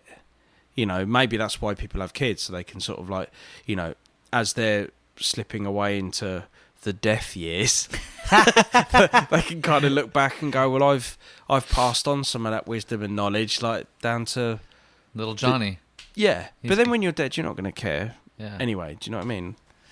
Well, that's what's interesting, though. I mean, there's a lot of just this morning. I'm such a random YouTuber now, and YouTube knows that I like unexplained mysteries. Right. So like it's always suggesting these other random. Some of them are cool videos, some of them are crackpot videos. You know, but like there was a cool video that came on this morning that it's talking about near-death experiences, right? And a lot of these people that have or people that have died and then were brought back, like clinically dead for like 3 minutes or 2 minutes, and like something happened, and then like they were able to revive them. Yeah. And they some of them come back with stories, like they had a profound experience where a lot of them kind of have an out-of-body experience where they see themselves. I think they call that astral projection, didn't they? Yeah, or remote viewing. It kind of depends on like the context, I guess. But like, yeah, it's just really interesting. There was this 5-year-old kid that had jumped in a pool and basically drowned, and then he while he was dead, and they were pulling him out of the pool, he like materialized in his, like he saw himself being pulled out of the pool, but he was at the other end of the pool. He just watched these people pull him out. Like a hologram. Yeah. And then like, so like, and there was there's so many different stories. If you start looking at this, it's a freaking rabbit hole, right? And so it makes me think, because that they're about the potential of consciousness living past this shell, this physical form. So I mean, not that I have any answers or expect you to, but the thing is, like, I'm not saying that there isn't. Like, if I die, and so like I die before you, right? And I don't know, I suddenly find myself floating around with no body, but I've still got the same consciousness and all the rest of it. I'll come and visit her, and if I can, I'll tell you. I'll be like, mate, don't worry about it. It's all right. I'm floating around. It's fine. I appreciate. No one's ever done that. Like my dad died last year. He's not come back, tap me on the shoulder, and go, "Oh, son, it's all right. Don't worry about it." I know that a lot of people haven't had those experiences, but I've had like my stepdad, when his dad died, he was living in the house that he grew up in, and that he took over from his dad, and it was like, I don't know how long, maybe a month or two after he had passed, and he was sitting in, because they had two different places. There was like the main house and his back house, and he was still living in the back house to like revamp the front house. And for a while, he late at night, the light in the main house would turn on next to the spot where his dad used to sit and read, and like he could not figure out like, why is this is it was like mind-blowing, like weird stuff, and there's all kinds of weird stories, right? So how much of it's real, how much of it's like imagined, how much of it is because there's so much of our experience that is really in our head, like literally the brain can't even tell the difference between a dream and real life, when you're in the middle of that dream, because the body experiences it as like a real thing. But it can feel like super real. I've had dreams where I'm not even, I feel like I'm in it and I'm living it and I'm doing it, and then I wake up and I'm not. You know what I mean? I wonder, when people have these near-death experiences and stuff like that, they're just having a more immediate like dream about what's happening because the brain hasn't fully died. That's an interesting concept. And then they come back and they're like, oh, fuck. But, we talk about, like, having dreams. The thing that, like, makes me laugh about, like, religion and stuff like that is, obviously, like, you have to swear on the Bible when you're telling the truth in court, all the rest of it, And we got this book that we don't know if it really happened, it might have done, or whatever, but we still have to swear on it to then tell the truth on possibly something that's written and could be a complete lie, which is, which is pretty funny. Which is funny. Yeah. And then, like, if... So, like, I believed in God and all the rest of it, and I, in church, even with other people that believe in God, like, if I came to church one day and I went, spoke to God last night, you what? Yeah, he rang me on the phone. Like, God's probably got an iPhone now, or whatever, he just, dial it, ring me, or iMessage or whatever. They'd all think you were fucking nuts. Do you know what I mean? Point, but they're all like worshipping the God or whatever. But like, you try and get anybody to believe you that you've actually spoken to God, unless you're crazy, no one will believe you. But yet we all, or some people, believe in this thing. I just wish that. I mean, I know it's called faith, but just come down and go, yeah, I did. I created the world in 7 days. How fucking awesome am I? Now I'm going to go back and just behave yourself, and I'll see you later. Yeah. No, that's a really good point, because actually I've had this conversation with a few friends before, that if it's funny how much in church, 'cause I was raised in church, and you study about miracles that happened, and Jesus doing this and doing that, and like walking on water and turning, this small amount of food into feeding the multitudes, right?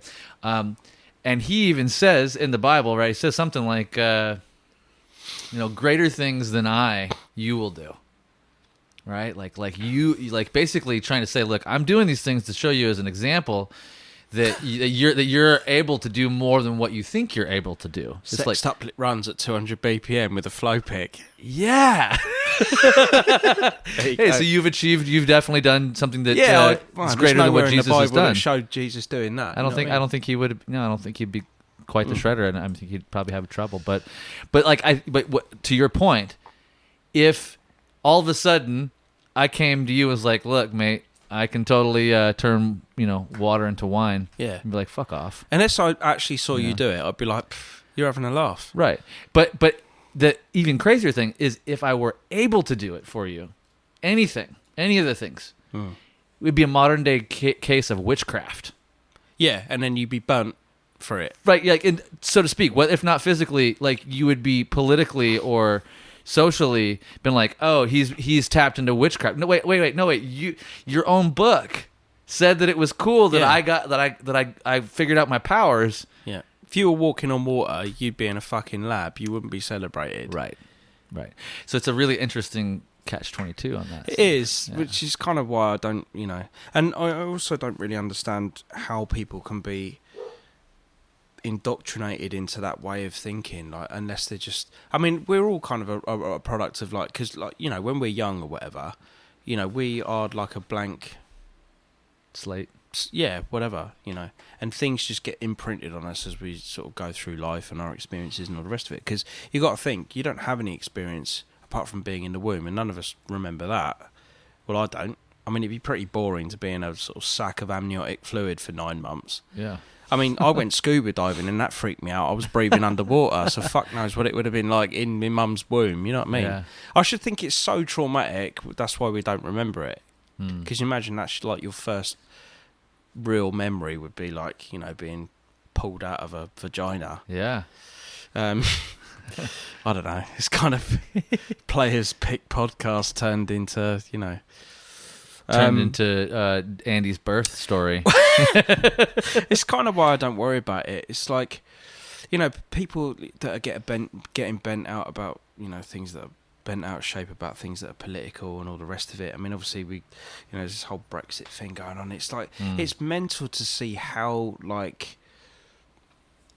angry people get about things that they physically can't change unless you vote, and you're lucky enough that people think the same way as you, and enough of those people vote, and then you get what you want. But if you don't get what you want, you still got to live your life. And I just think I can't physically do anything about, like, the situation of, like, what's happening politically. So why do I feel like I want to have arguments down the pub over it? I'll get on with my life, and if something has a direct impact on me or anybody that I'm, friends or family or anything like that, I don't know. Then I suppose you'd have something to think about. I think it's the whole kind of the, God grant me the wisdom to change the things I can and accept the things that I can't change. Yeah, I guess so. I mean, look, I don't understand anything about the political climate either, so I'm essentially talking bollocks about something I know nothing about. But my own personal belief is I'm just not going to get involved. Yeah. I'm just going to live my life up to a point where that isn't no longer possible, and then I just have to do something else. Whether I'm happy about it or not is another thing. That's great. It's a conservation of energy, really. Like, to be honest, like, if you can't affect any change and you don't know how to engage the thing, better to work with the thing that you can engage and you do know how to move forward. Yeah. I mean, one thing I have kind of, like, pondered and thought about is that current leaders that are in at the moment, if it was so ridiculous, how would it be allowed to happen unless somebody somewhere wanted it to? I don't know. Sure. Like, if it was so ridiculous for that to happen, then why has it happened? You got to ask yourself. Well, I mean, if it's just down to the majority that are voting, well, then maybe people aren't informed or even intelligent enough to vote on things that are essentially going to affect everybody else. But then you can't have a dictatorship because people don't like that either. And it's like, well, what do you do? There isn't one answer for, like, you're always going to have, oh yeah, but we should do this. But then someone will come along and go, yeah, but have you thought about this? We should do this. And then it's just a constant fucking thing. So you should just probably buy Andy James's picks and log on to Kiesel and check out his guitar, because that's pretty cool too. Far more fun thing to worry about. I mean, like, it's funny because I agree with you in so many ways, because as much as I do feel concerned for like the environment, for the political, for the people, the thing. Well, of course, yeah. You can't ignore that there are things going on that are less than favourable. I mean, I get that. Yeah, I feel concerned for it, and sometimes I feel like I have something worth saying about it, and whether it means anything to anyone or not. Yeah. But really, it comes back to can I? I guess I kind of have like this weird. It's not that weird. I think most people default to the concept of like, well, I don't know, I'm just going to do the best I can while I'm here. And I'm sorry for the next generation that gets the brunt end of this crappy stick that we're passing along, that was passed to us and we're passing along, and maybe they don't even exist because we're going to wipe ourselves off the planet. I don't know, maybe. Yeah, it's not, it depends. I mean, look, if you really want to like get in and do change and stuff, I suppose you wouldn't be a musician, you'd be a politician, and then you'd find a way of being able to influence people to vote a certain way if you want to get something changed. Like my mate Joe, right, who lived together before I moved out, he'd stand in the back garden looking up in the sky at, like, I mean, to me, that on the face of it just looked like clouds or whatever, and he'd be going, they're doing it again. I'd be like, what? He said, they're fucking spraying, ain't they? Like with the planes going over and crop dusting or whatever, like they're chemicals. I'm convinced. Yeah, chemtrails. Yeah, the stuff that Prince used to go on about. He's like, they're doing it again. Chemtrails. They're killing us. They're doing this, that, and the other. And I'll be like, all right, let's just say, for example, that is true. What the fuck can you do about it? Like, even if they are, I mean, it's happening to me as well, don't forget, right? We both standing in the garden looking up like we're catching flies, watching this thing go over. And it's like, we could stand there and get angry about it, or like, what can you physically do in that moment that is going to change what is happening up there? Yeah, not much. And then, but what people would do is they'd spend the next half an hour arguing and shouting at you to convince you to believe what they believe in that moment, still not changing anything outside of that. Right. I just feel like it's a sharing of knowledge. It's a YouTube comment that is, like you say, we were saying about this earlier, about like commenting on something to feel greater than the person that they're commenting about. I feel like when people are in knowledge about things that they think they know more than you about, it puts them in a position of power, and that's why people argue in pubs over this sort of shit where they're just sat over a pint. Their conversation isn't changing anything outside of that other than one person trying to change another person's opinion because they don't like it that you don't think the way that they do. So I can't help but feel like it's just mostly fear based, right? Like we're and whatever your imprint is at an early age, like lack of, or had too much alcoholism in your life, and you were abused, or any of these number of horrible things that could happen, or just basic stuff. You had a decent life, but like maybe you didn't get enough attention, or you didn't get enough attention from the right people, and you don't like check yourself into a therapy session at any point, and you don't. It all goes unchecked, and then you're on YouTube, and you're out at the pub, and you're having these conversations, and it's out of fear, because I think we want to belong so badly. We want to belong to a group that has an answer, because we're not actually trained to, or not really willing to critically think about the things and like unpack the story that we're trying to tell to the next person and convince them that we were told by somebody else that convinced us, that we don't really actually have, physical experience in a lot of the times, because it's just, I heard a story and I'm pretty sure it feels like something I want to believe. Regurgitating, like a lot of people's opinions are just regurgitating other people's opinions of other people's opinions of other people's opinions. And it can go on and on and on. But I mean, going back to the sort of religion and Bible thing and stuff like that, like I feel like on the one hand, like you've just said, people want to feel that there's an answer for I don't know, existence, or what's going to happen after death, because it is such a harrowing thing. Like, you think, fuck, one day I ain't going to be here anymore, you know what I mean? But I don't know, I just think, religion or not, you've still got to I don't know, but just be a good person, I suppose. Like, I mean, I don't believe in God. I'm not really somebody that lives my life in that way. But like, when you look at the commandments, I can pretty much go through all 10 and go, well, all right, well, that's it then. I mean, I don't go around raping and murdering and doing all that stuff, Sure. and stealing and do you know what I mean? Like, so I don't have to be like a Christian to sort of like live my life. Like, I've probably done some stuff where like someone would go, well, you're going to go to hell for that. It's like, well, I was in Arizona a couple of days ago. It can't be far off. It's fucking boiling. Oh my god. Well, and I think I mean, there's a lot of ways you can go with that, but I think personally, I've always kind of had a sense that, especially because I have studied the Bible just enough and been in church enough to like remember like. Talking about the potential of the kingdom of heaven is within you, like, because I actually genuinely dig. Well, you mean we're looking for it outside, yes. and it's actually more of an internal. Yeah, you got it. That's it. Like, Yeah. it's like and that's kind of the trick of the whole story, is that everybody's out going, you're gonna go to hell because I believe a thing that this group of people over here all agree on, and so like I've got the information, I've got the answers, let me help you, because we're all scared as shit that it's not going to be this. So I want to get you in on the crew and get you stoked on the thing, but like, and they're spending all this time to try. So heaven is on its way. When we die, we're going to go to heaven, like, and that's the thing. But they miss the point, the eternal point of the now, of the right now. Like, they miss that because it's so close to them.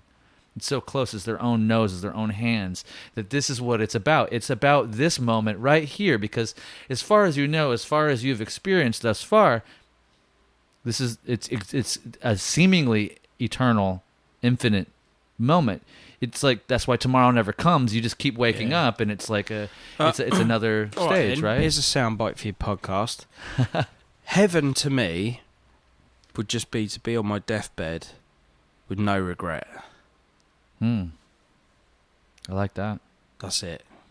I think you're gonna have that, man. You seem like you've kind of you're calm and collected about the thing, despite everybody having a bit of existential dread or existential fear about what will happen. Or Yeah, this I mean, or that, but I'm not looking forward to it whatsoever. I mean, apparently, it might be interesting. How anybody knows this, but like, apparently, just before you die, it's the most euphoric you'll ever feel because of all the firing electronical pulses in your brain that all fire at once. And the DMT, I think, releases too. I think. Yeah, I think that actually, as it comes, you're just probably the most fucking zen, chilled out, feeling awesome. I mean, I don't know whether like this happens to people where they get hit by a bus or whatever, because that's pretty instant. But you know what? Like, I feel like no matter what it is, I feel like it's just part of life's experience, because we're all heading for the same thing. I suppose it just depends on how you welcome that moment. Yeah, that's a high bit of wisdom too. I've heard a couple of pretty high up like Buddhist.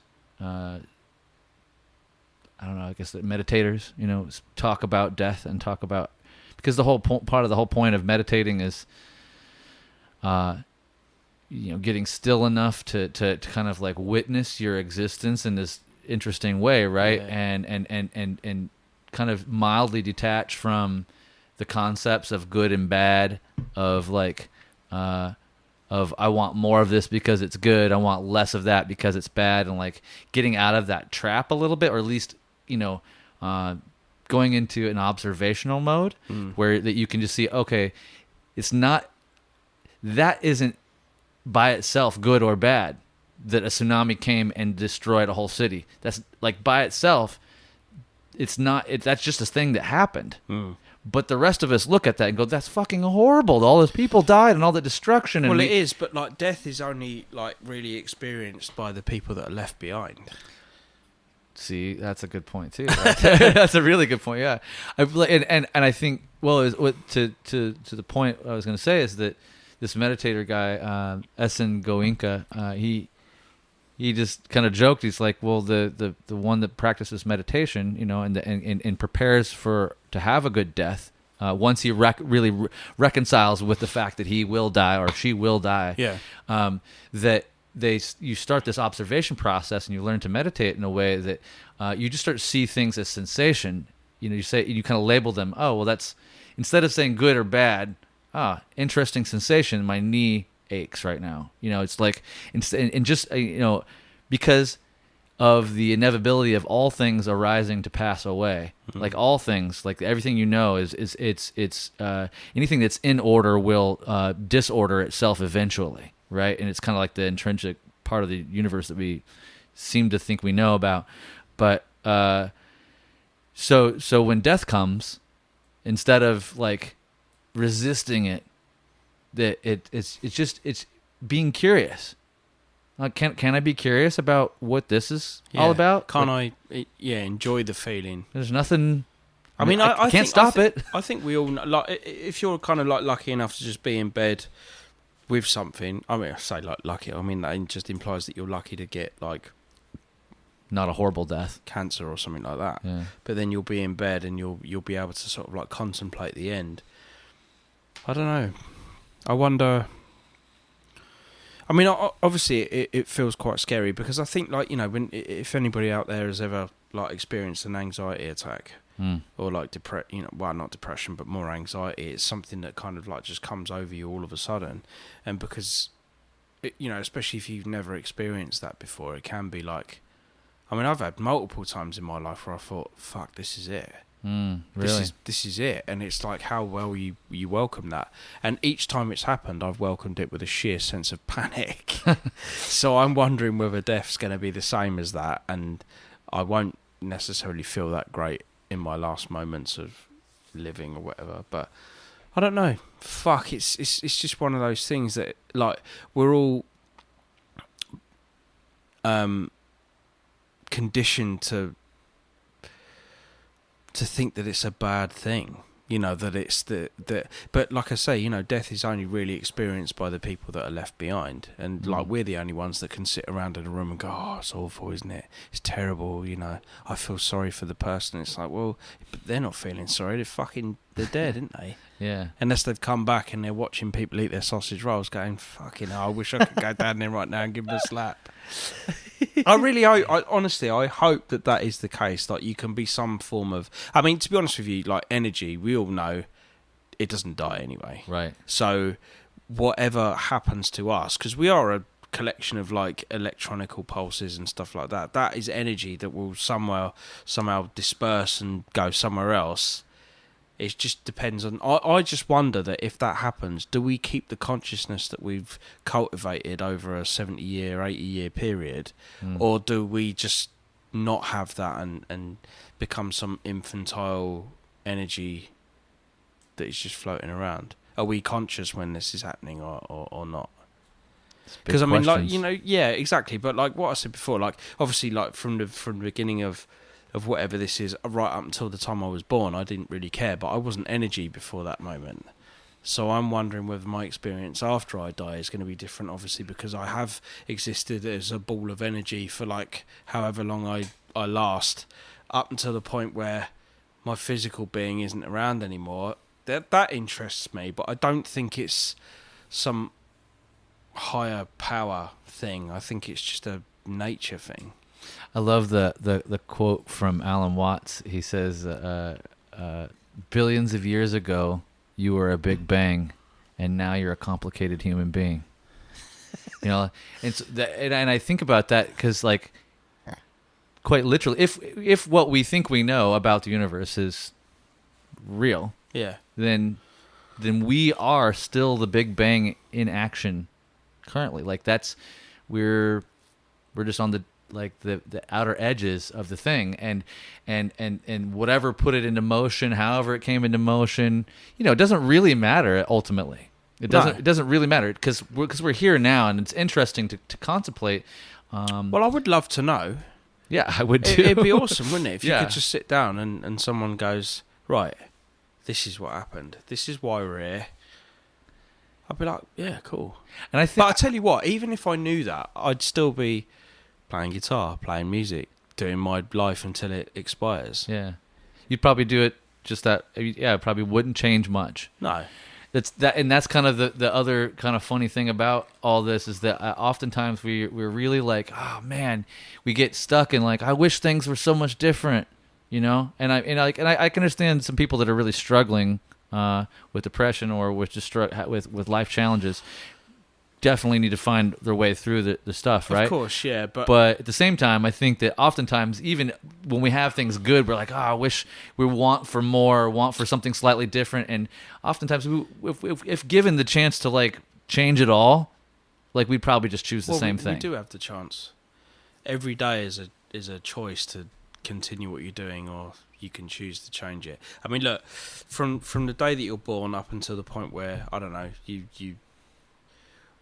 you're old enough to make your own choices in life or whatever start that you have in life.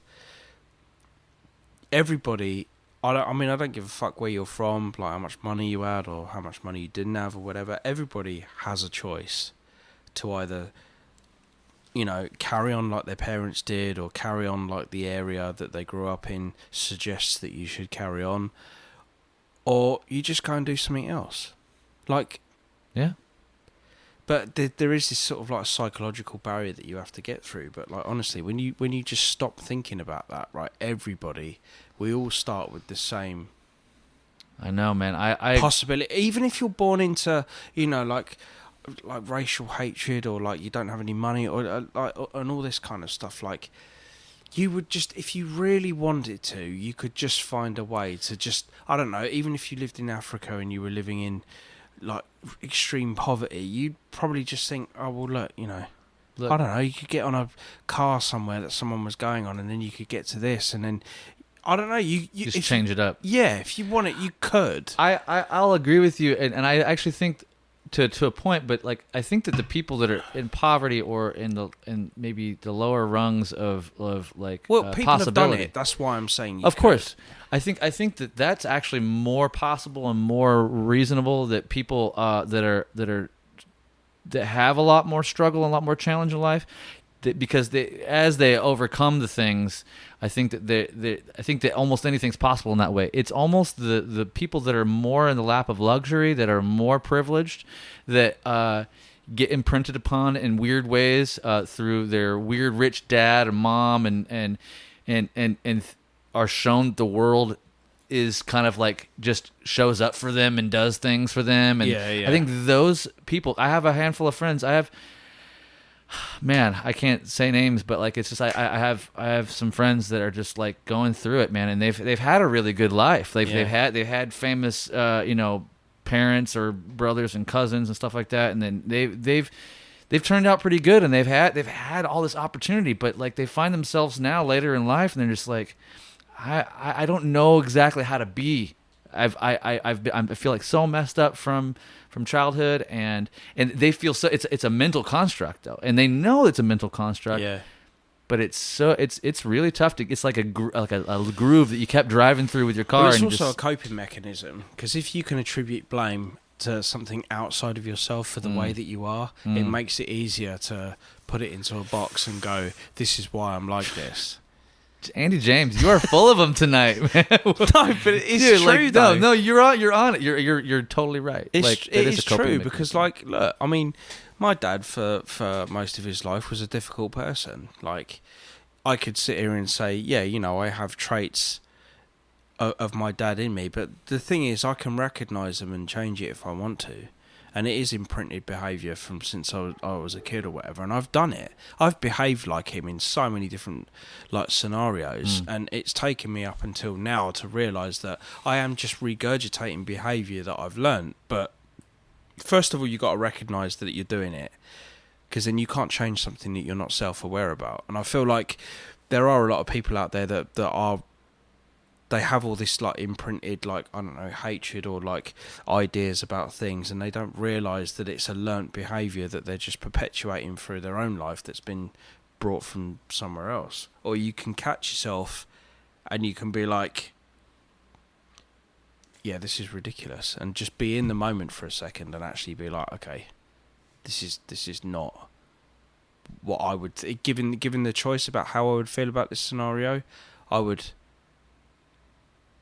not feel like that. Right, you can change your mind. Yeah. Yeah. But you can, like, you can totally change your mind about something. You don't have to do that or whatever. I like it. We're gonna wrap this up, but I'm gonna ask you one last thing to talk to us about, and that is music. What have you been listening to in the recent times that you think is cool? Extra points for artists or bands that are out of your main genre, right. and not they don't have to be. I feel like I'm not going to earn any extra points. It's okay. You don't have to. You don't have to. Well, but or if they're underdogs, like lesser known artists. But just tell me whatever. Like just give me 2 or 3 like players or bands. It doesn't have to be I have to look at my phone. anything. In particular. This is the thing. Like I have to look at my phone when people ask me about that stuff I listen to. So what? Okay, right. So the latest Killswitch Engage album I've had on spins and stuff. How do you feel like that album sits in the discography? Yeah, I mean, I like it. I think it's pretty cool. I mean, they're trying to do something different within the confines of what people know them for, and I think I think it's always a mistake when a band veers way too far from what they're known for. But obviously, like in anyone's career, right, you've got to think things like End of the Heartache, for example, which is my all-time favourite Killswitch album. That is earlier on in their career where they're younger, they've got like them sort of hungry and something to prove and blah, blah, blah. And it does stand to reason that a lot of bands that establish a sound for themselves, they do continue on with that. And there's nothing wrong with it. But obviously, when you've got a certain set of parameters that you're working through, you are going to come across a lot of things that are fairly similar. And I don't know, over years and years of doing a similar kind of music, you're going to find there's similarities. Sure. And I think, people, they're ever so quick to, like, judge a band for that. Like, what do you want? Like, you obviously got into a band because of this sound. Why is it when they continue doing that sound that eventually you're just like, it's the same shit? But then if they did something different, they'd be like, well, this is totally not what I'm... It was cooler back in the day. Yeah, I don't know. I mean, look... You can't please anybody. Yeah, you like it or you don't like it. I like it. I think it's cool. I like some of the riffs. I like the production on it. It's a little bit different. It's probably not as heavy as some of the other stuff. But I've always liked Killswitch. They've always had great guitar tone. They've always had good songs. They've always had, great production or whatever. And I like that about them. Yeah. And I know what I'm getting. It's no, like, surprise. I'm not listening to them thinking, I want 12-minute long... ethereal masterpieces or whatever. It's just not what I expect from that band. No, you want them to come out and kill it. And it was cool that Howard came back for one song, and I think they're one of the bands that, like, both of those frontmen have been allowed to exist for the better of that band. It's not been like, people have obviously got their opinions about who they think is better, but I do feel like if Howard wanted to come back and do half a live set with them, no one would have a problem with it. And I think that's cool, you know what I mean? Like, there's no problem or love lost there. They're all into it. And obviously Howard's got his own band and they're doing, pretty well and all that kind of stuff. And it's freaking great record. Last couple records with Jesse has been really great. I just didn't know how Jesse would do coming back because I only knew that very first record, obviously, like everybody else. But he's come in and slayed. But that's a killer record as well. Like I'll put that on, and I don't think there's really been a bad Killswitch album from. I mean, they've just tried stuff. There is, like the self-titled that they did, which was completely off kilter for them. In terms of, like, it wasn't either Andy Sneap or Adam D that had anything to do with the end result of, like, say, the mix and stuff like that. It just outsourced it completely and went, okay, we're going to do this, see what happens. So yeah, I've had that on. Okay. What else? I think I've been playing some of the new As I Lay Dying stuff, which is pretty cool. Again, it's really weird how people just get, like, obviously, Tim Lambesis, there's been a lot of controversy around what he did, and I'm not condoning it. Obviously, he fucked up. Yeah. And Big time. got put in prison. Yeah. And I feel like whatever sentence was bestowed upon him, he's done. And that's the whole point of the judicial system, isn't it? To reform people from a way of thinking that is less than favourable. The law interjects, they change a person's mind about how they behave, and then they come out the other side. And you would hope that during that process they become a better person. Right. And from what I've witnessed since, you know, the guy's come back and he's decided he wants to carry on doing music, that's what's happened. And I don't understand why universally people can't get their head around that. This raises a great point, because I think there's so much. People get in trouble for something. They're supposed to go back and they're supposed to get quote unquote punished, but they're also supposed to get corrected and reformed, right? But I don't know about how it is everywhere else in the world, but it seems like here in America, it's mostly just punishment and slave labor for, And then it's punishment, then judgment. Yeah, and if you get let out the other side. Right, and yeah, it's constant judgment for the rest of your life. Yeah. You can't escape the thing unless you become a Christian and become a pastor or some do-good person. If you just want to come out and make music again and do the thing that you've been doing, it's a little tough. And I think everybody does want to see or hear some sort of, change in you. But I mean, even his own band, like they obviously recognised that it was a difficult period, because obviously it was for them probably to be surrounded. Yeah, I'm sure. Now, I mean, right, okay, let's look at someone like Tim Lambesis and then like the situation that Lost Prophets are in. Now, they're very two different things, and like there is punishment, reformation, and salvation coming out the other side and being able to carry on what they're doing, and another situation where that's impossible. Mm-hmm. And obviously I'm not going to go into it. If people know the band, then they obviously know what happened, but right. That's what I'm saying. There's definite stages of, can someone obviously change, recognize they made a mistake, and then there's another situation where someone's just maybe that twisted that they can't come back from that, and then again you would hope that you could believe in a judicial system that would deal with that as well. In the grand scheme of all that political crap, like he's nothing, but he gets this also chastised. raises another thing of like how people interact with how you're a fan, how you fan. Because like you can be a fan of something, some people are fans to the point where they put people up on such a fucking pedestal that it's not possible for them to do anything wrong. And when they do, your world is totally fucking destroyed. And look, obviously, As I Lay Dying, they have fans, and some of them are probably more extreme than others. Sure. And they've probably experienced this feeling of like, oh my God, it's totally just destroyed my whole idea. And as a result, everybody's infallible. We're all infallible because we're human. We fuck up, we make mistakes. I mean, it depends on whatever scale that is. But it just seems mad to me that, like, look, no one died. There was an intent, but it was never seen through to the end. Right. He's done his thing. It's fine. He's come out. They make kick-ass music. It's like, look, I don't know the guy personally or whatever. I've got no reason to sit here and defend him other than that's just what I think about that scenario. So fuck it. If they bring a new song out, I'm going to listen to it, and if it kicks ass, then great. People still listening to Michael Jackson, man. Yeah. And that's a big controversy. But again, like, there's a bunch of how people can still any listening. Of us know what happened? Like, Yeah. you can't really. People are still listening to Drake. People are still listening to R. Kelly. People, and there's all kinds of stuff. People are still listening to Ryan Adams. And he's done some weird shit. Whatever, it is just an interesting, ongoing conversation. Like, can we separate art from the artist? Sometimes we say yes. Sometimes we say no. Yeah, and it just is a case by case basis. I mean, like the example that I used before, it just I don't know. Like, I think maybe you can up to a point. I don't know. Yeah.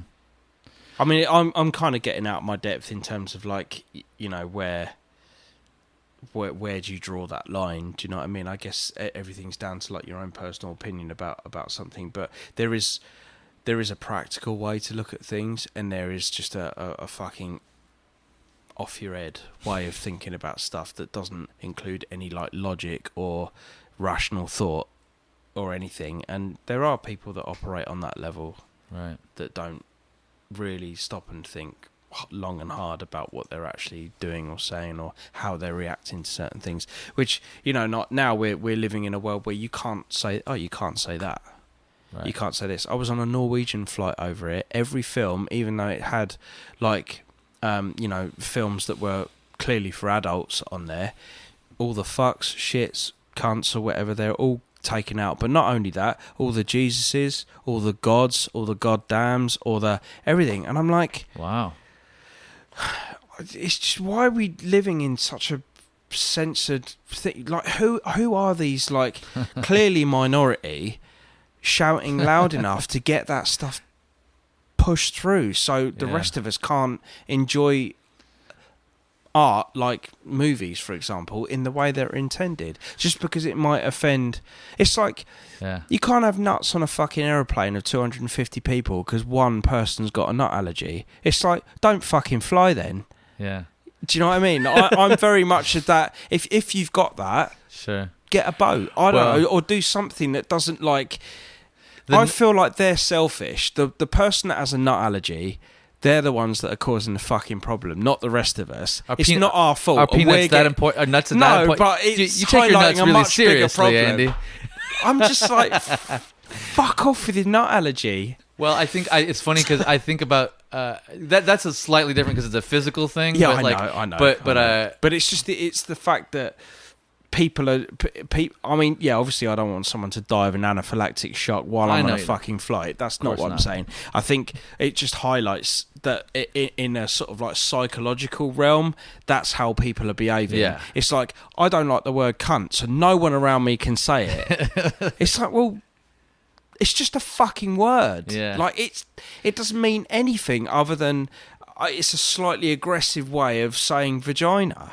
That's it. I love how Dave Chappelle puts it in one of his. It was like a couple of specials ago. He's talking about people getting offended and about all these different things, and he's like, you know what that is? It's a brittle spirit. Yeah. He says, you got a brittle spirit.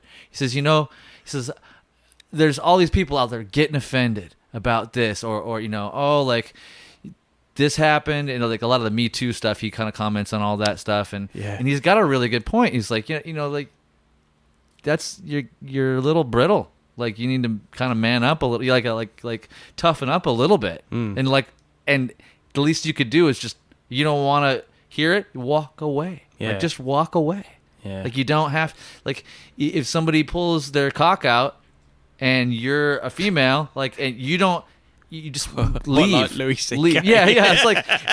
It's because what I heard, like, I guess he explains it more as like that was in his own room, right? Like, and he was that's where, and he's outwardly spoken about it, and you know, again, he obviously knows it in ideal. No, it's not ideal. But it happened, you know. It's like, yeah. and these people, they can either choose to do one or two things. They can stay and watch a kind of aging ginger person wank onto their chest, or they can fucking leave.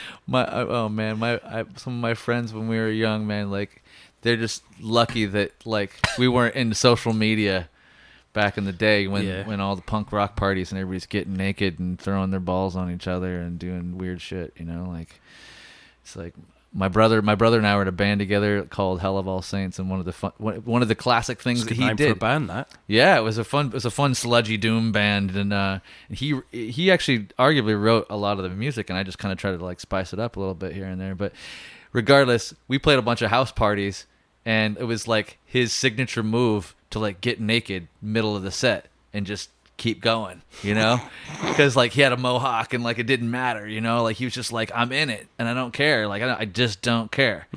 And I always respected that because I'm like, man, I wish I was half as cool to like not give a fuck. Yeah. But you know, but like now It's like I was like, I wouldn't want if we put the band back together. I'm like, dude, keep your pants on. Like we're gonna get in so much trouble.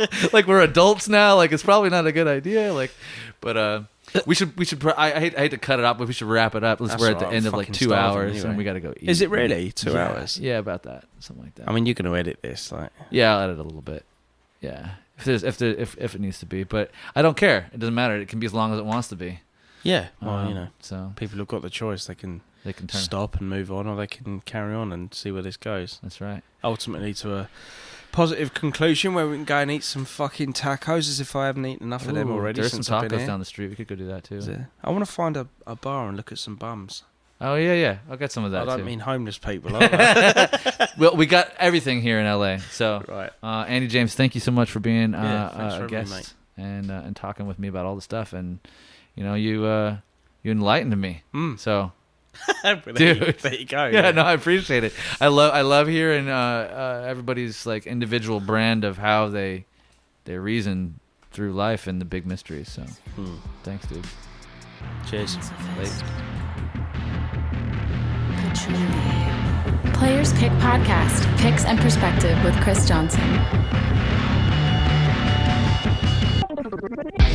This episode of Players Pick Podcast is brought to you by our good friends at Jim Dunlop Guitar Products, Kiesel Custom Guitars, and Mackie Headphones and Mixers.